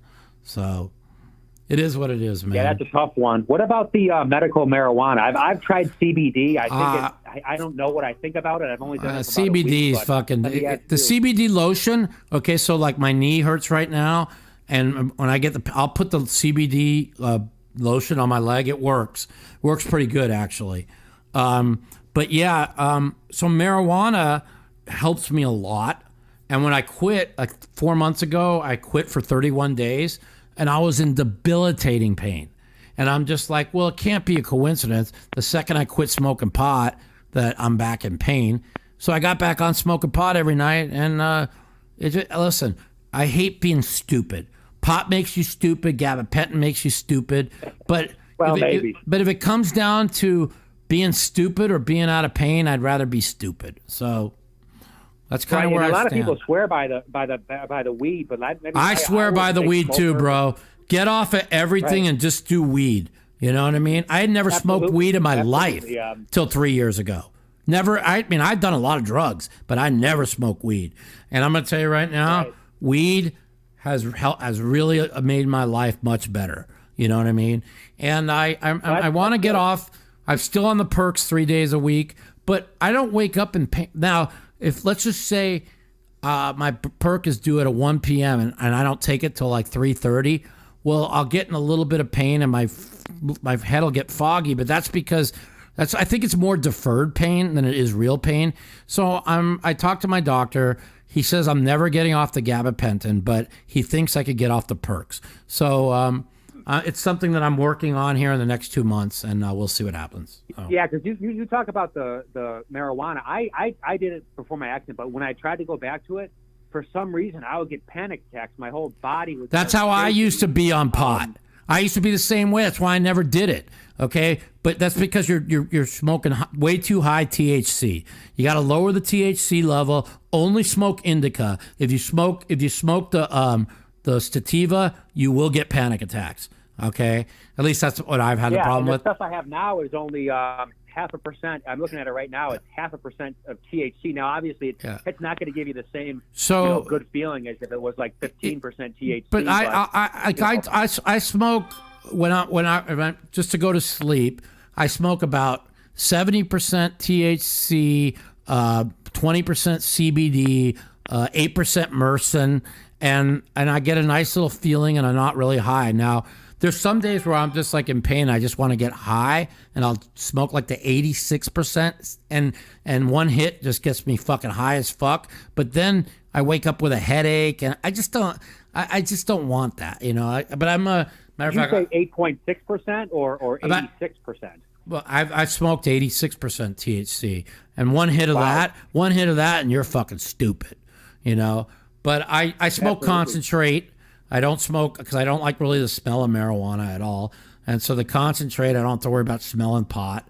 And I take one hit of it and I'm good to go. And I have like 4 cartridges that in my little Evo Plus lighter. So I put and I clean it out with alcohol. And so I'll have like one if I just want to feel good during the day, if I'm in pain, another to go to sleep. I was going to ask you, do you smoke a bowl or do you do? I just take one hit. I just use concentrate. I either take a vape or I take an Evo Plus lighter where I fill it up with live resin. So. Yeah, I got you. Yeah. And have you ever been worried though that the CBD or even the regular weed is gonna hold back your recovery process, or do you think it's good for you? Let me tell you something. Well, I don't fucking take sleeping pills anymore. I used to have to take Klonopin every night. I don't take my Klonopin every night, and I don't take my sleeping pill every night. And there's no way. And listen, weed it can't be worse than sleeping pills and Klonopin. So, we'll see what happens. Like I said, every time I get off of it, I'm in pain. But I'm really, I got somebody that's going to help me try and get off these perks that I'm on. My doctor said I was only on the perks for about a month, and thank God I was able to get off. But, well, that's a tough one. The thing is they wanted to give me strong ones, and I said no because I want to get off it eventually. I only take 10 325s three times a day, and they wanted to give me like twice as strong 4 times a day, and I said no. I know I could get off of 3 a day. I know I can. So it's just a matter of doing it. So, anyways, before this accident, if I could just get one more thing, and I was a big drinker, big cigarette smoker. I literally had to give it all up, especially the cigarettes. When I would smoke one, my right leg would just go numb, and even the weed, I've given that up. I do I've only been doing the CBD for about a week. And so with you, do you do any cigarettes or no, I don't drink. At all? I don't drink and I don't smoke. Oh, good for you. Yeah. No, it's just something I never and drank. Can I get in? Can I get in one last political point? I just wanted to get your opinion on it. Go ahead. I appreciate that. So my American hero is Franklin D. Roosevelt. There was this great documentary on History Channel, World War II from Space. Yeah. I talked about how our military, when FDR first came into office, was ranked about 14th in the world behind Greece. Through his presidency, our military went up to number 1, our economy went up to number 1, our gold reserve went up to number 1, and I just think that we need a political leader today who can follow in the footsteps of Roosevelt. When we had millions of steel and auto jobs. Well, what we have right now in politics is we have everything it's tribalism. We have tribalism on the left, tribalism on the right. there's no bringing the country together because one side is pushing these crazy fucking far left policies, and the other side is trying to go to their base and push far right policies. And whenever there's been successful presidents, whether it's been Clinton or Reagan or, I mean, even George Bush, for the first term, right. It's because there was no tribe. There was always this thing saying, in the primaries you go left on the Democrats, in the primaries you go right, and as soon as you win, you come right to the fucking middle for the general election. Well, now they've made it such tribalized that it's tearing the country apart. It's like you talk to people, like I'm on the right, okay, but I talk to people on the left, and it's like they're in a completely different universe than I'm in, right? And then the people on the right, like the left's on a completely different universe, and to them, like I'm like crazy and insane, and I'm in a different universe. Now, the reason why that happens is we have a corrupt media, okay? And as long as we have a corrupt media, as long as we have a corrupt media, okay, this is how it's going to be. And say what you want about Trump. Trump exposed the media for the corruption. And it woke up the fucking country to how corrupt they were. How do you think a guy as dumb as fucking Trump, that made as many mistakes as he did, was able to get 75 million votes? It's because people don't want to vote for a party who's got corrupt media behind them that make up shit over and over and over. Like let's just say, look at how they covered the January 6th event, and then compare that to the Black Lives Matter. Correct. Riots, the January 6th event, there was nothing. It was nothing. People, insurrection. Let me tell you something. The right, all them motherfuckers got all the guns. If they wanted to take out the Congress, they'd be gone. Okay? Once they were in there, they'd have been opening fire on everybody. Okay? There was no insurrection. Matter of fact, the only people that got shot was you had the one police officer that got hit with the fucking fire extinguisher and died. And four Trump supporters. And you had the one Trump supporter was shot. And then you had the one girl that was trampled, and the other two that had some kind of exhaustion. The other two that we don't even know that it was even related to the thing, right? There was 1.6 million people there, and the media's covering it like insurrection, white supremacists, a white supremacist takeover. I'm like, these people are fucking crazy. It's just a lie. Yeah, it was an outrage, and I'm all about equality among man. There's so many hardworking black people, white people. Yeah. Hopefully, in going forward, the country can heal. But you got to understand, the fucking left fucking divides us because they use identity politics on everything. Everything is, listen to when the Biden talks. It's like, oh, this is what we're doing this to help for black people. We're doing this for Latino. We're doing this for this. We're doing this for, everything is for an agenda. It's like a fucking robot talking for an agenda. Where Trump, whether you like him or not, he told you how he felt every day. The guy told you what was on his mind every day. He was the most and whether you like him or not, he brought together Israel and a lot of the Muslim. No shit. Whatever you think about. And he's the first president. Whatever you think about. They all talk about hate. Well, he's the first president in 39 years didn't start a war. You know how many people Obama killed? He killed over 1 million people. He took the people he took out in Lebanon, in Libya. Okay. And now they have black people that are in modern day slavery in Libya. But do you think our fucking government gives a fuck about that? No, they don't, man. And the thing is you don't. The drone strikes, very unfortunate. The drone strikes, right? But but you don't know about it because we have a corrupt media. All people want to tell you is make up fucking lies.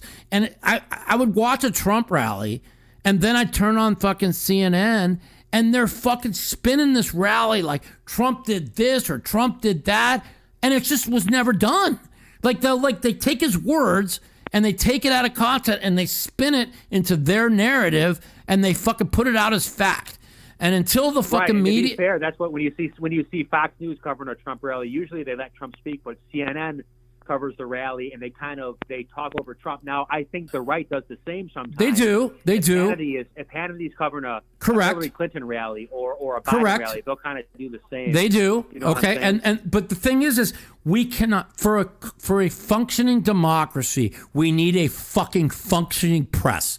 If we have a dishonest press that is pushing a political agenda, and now you can add the social media cocksuckers, and I don't give a fuck right. what Twitter banning people. Let me tell you something. Outrage. Jack Twitter Dorsey, Trump, and that little fucking alien cocksucker from fucking Facebook. Let me tell you something. I don't wish any harm on anybody, but if anybody needs to fucking get a serious fucking visit from fucking people on the right, I mean, you can't have censorship in this country. They fucking censored the fucking New York Post Hunter Biden story, which was true, all to make sure that they got him in office. They did whatever they could to censor 2 weeks before the election.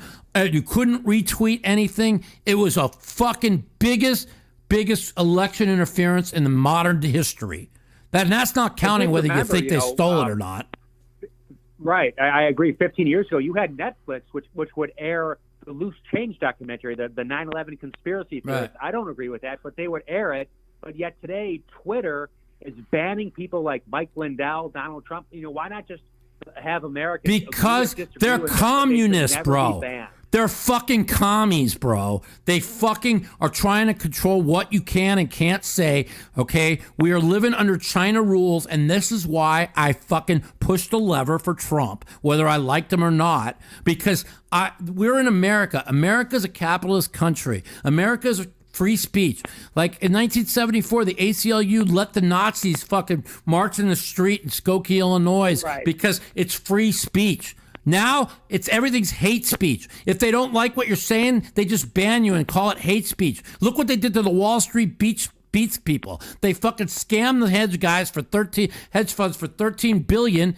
And they fucking took down their site and they said, well, they're white supremacists. And that's the new left. The new left is now white supremacists. For fucking 4 years, it was Russia, racist. Now it's white supremacists, fucking domestic terrorism. That's what they're just pushing a fucking narrative that's not true. Because what? Because fucking 10 out of 1.6 million or 20 out of 1.6 million Trump people attacked the Capitol.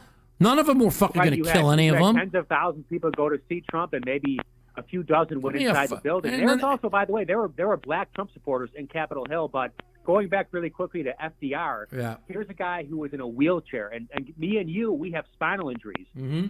And here was Roosevelt. He battled through that horrible injury to fight the Third Reich, to lead this country. And I just think if politicians could look up to him, you know, maybe we could get somewhere. The thing is I know. Okay, whether you believe it or not, and people who listen to the show believe it or not, I'm a poker player, and my instincts are great. And I know 1,000% in my mind that China released this virus on purpose on the world so they could fucking get economic dominance and get Trump out of office. Okay, Trump was the only guy. That's a viewpoint that's out there, but I don't know. I believe it with every inch of my bone. Now, do I have to be right? No, but and when I have people that I'll debate with, people like Phil, like, what are you, crazy? They're not going to kill. I'm like, go look at your history. You've had fucking dictators kill tens of millions of people for power. You think if they take a couple million people out and they get complete economic dominance? Are you crazy? Right in the middle, in the biggest election ever, when Donald Trump is going to war with them for a trade deal that's going to save the United States $5.8 trillion over 10 years, trillion with a T. Okay, let me tell you something. They fucking kill.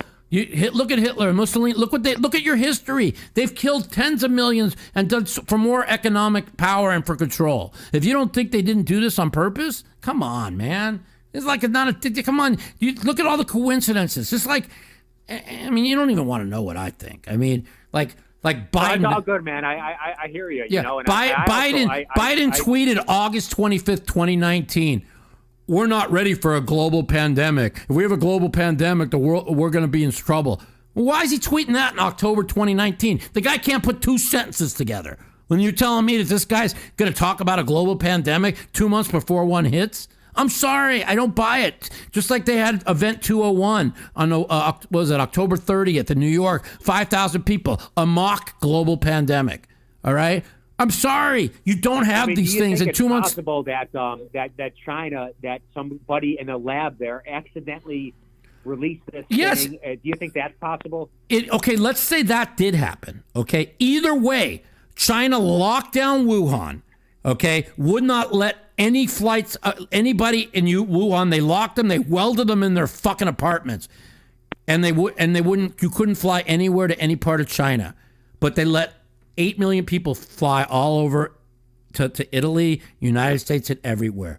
Why did they do that? Because they wanted it to happen on purpose. Whether it escaped on purpose, or let's go, I believe they let it out on purpose, but let's just say for assumption it was an accident and it got out on purpose, they still released it on the world on purpose. They fucking locked down China, they knew how bad it was, and they didn't lock it down to the rest of the world.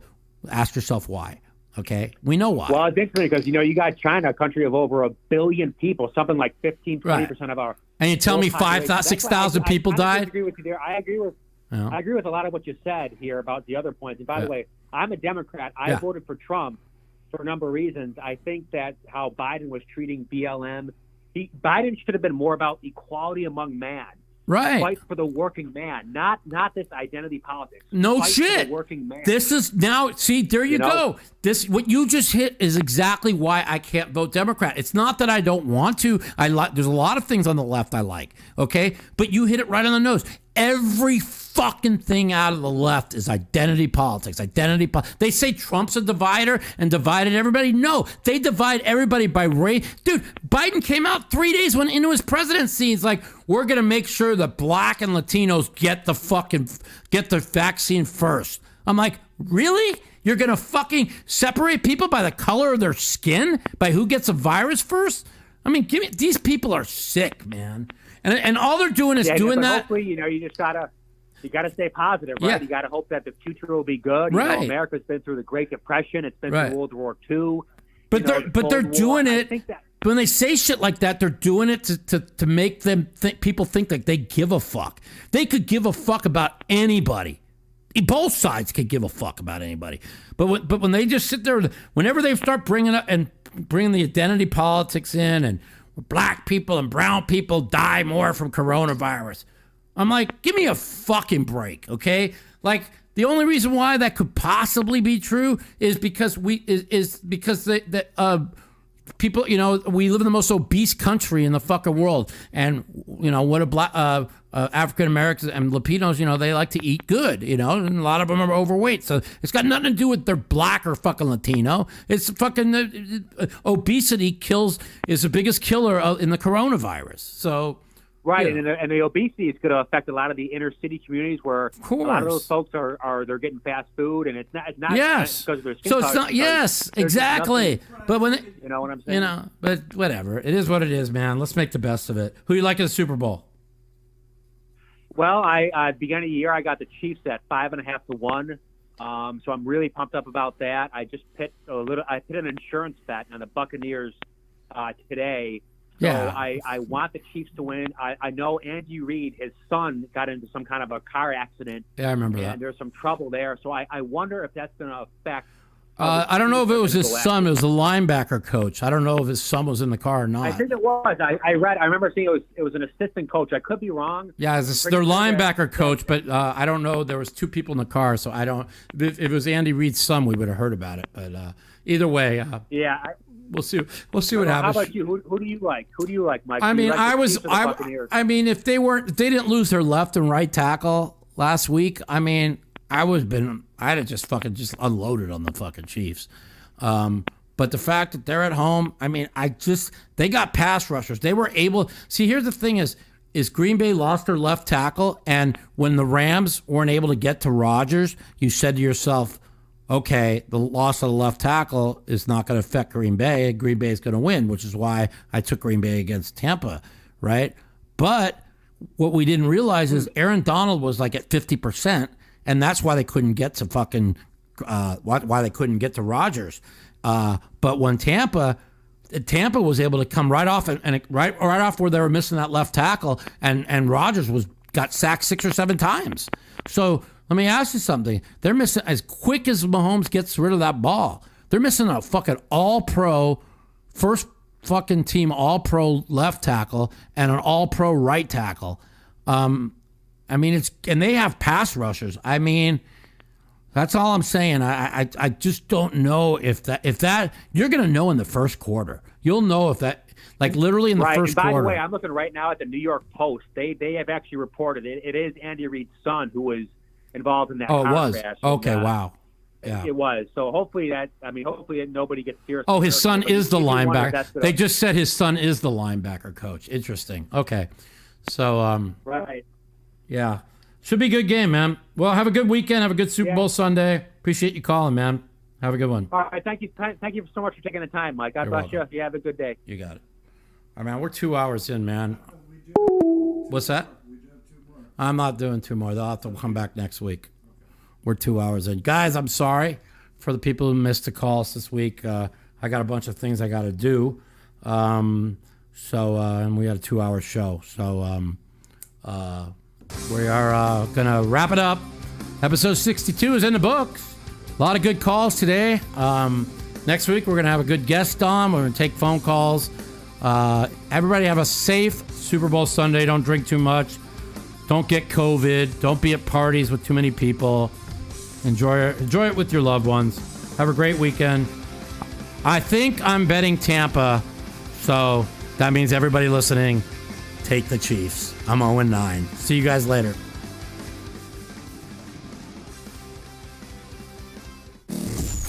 The Mouthpiece.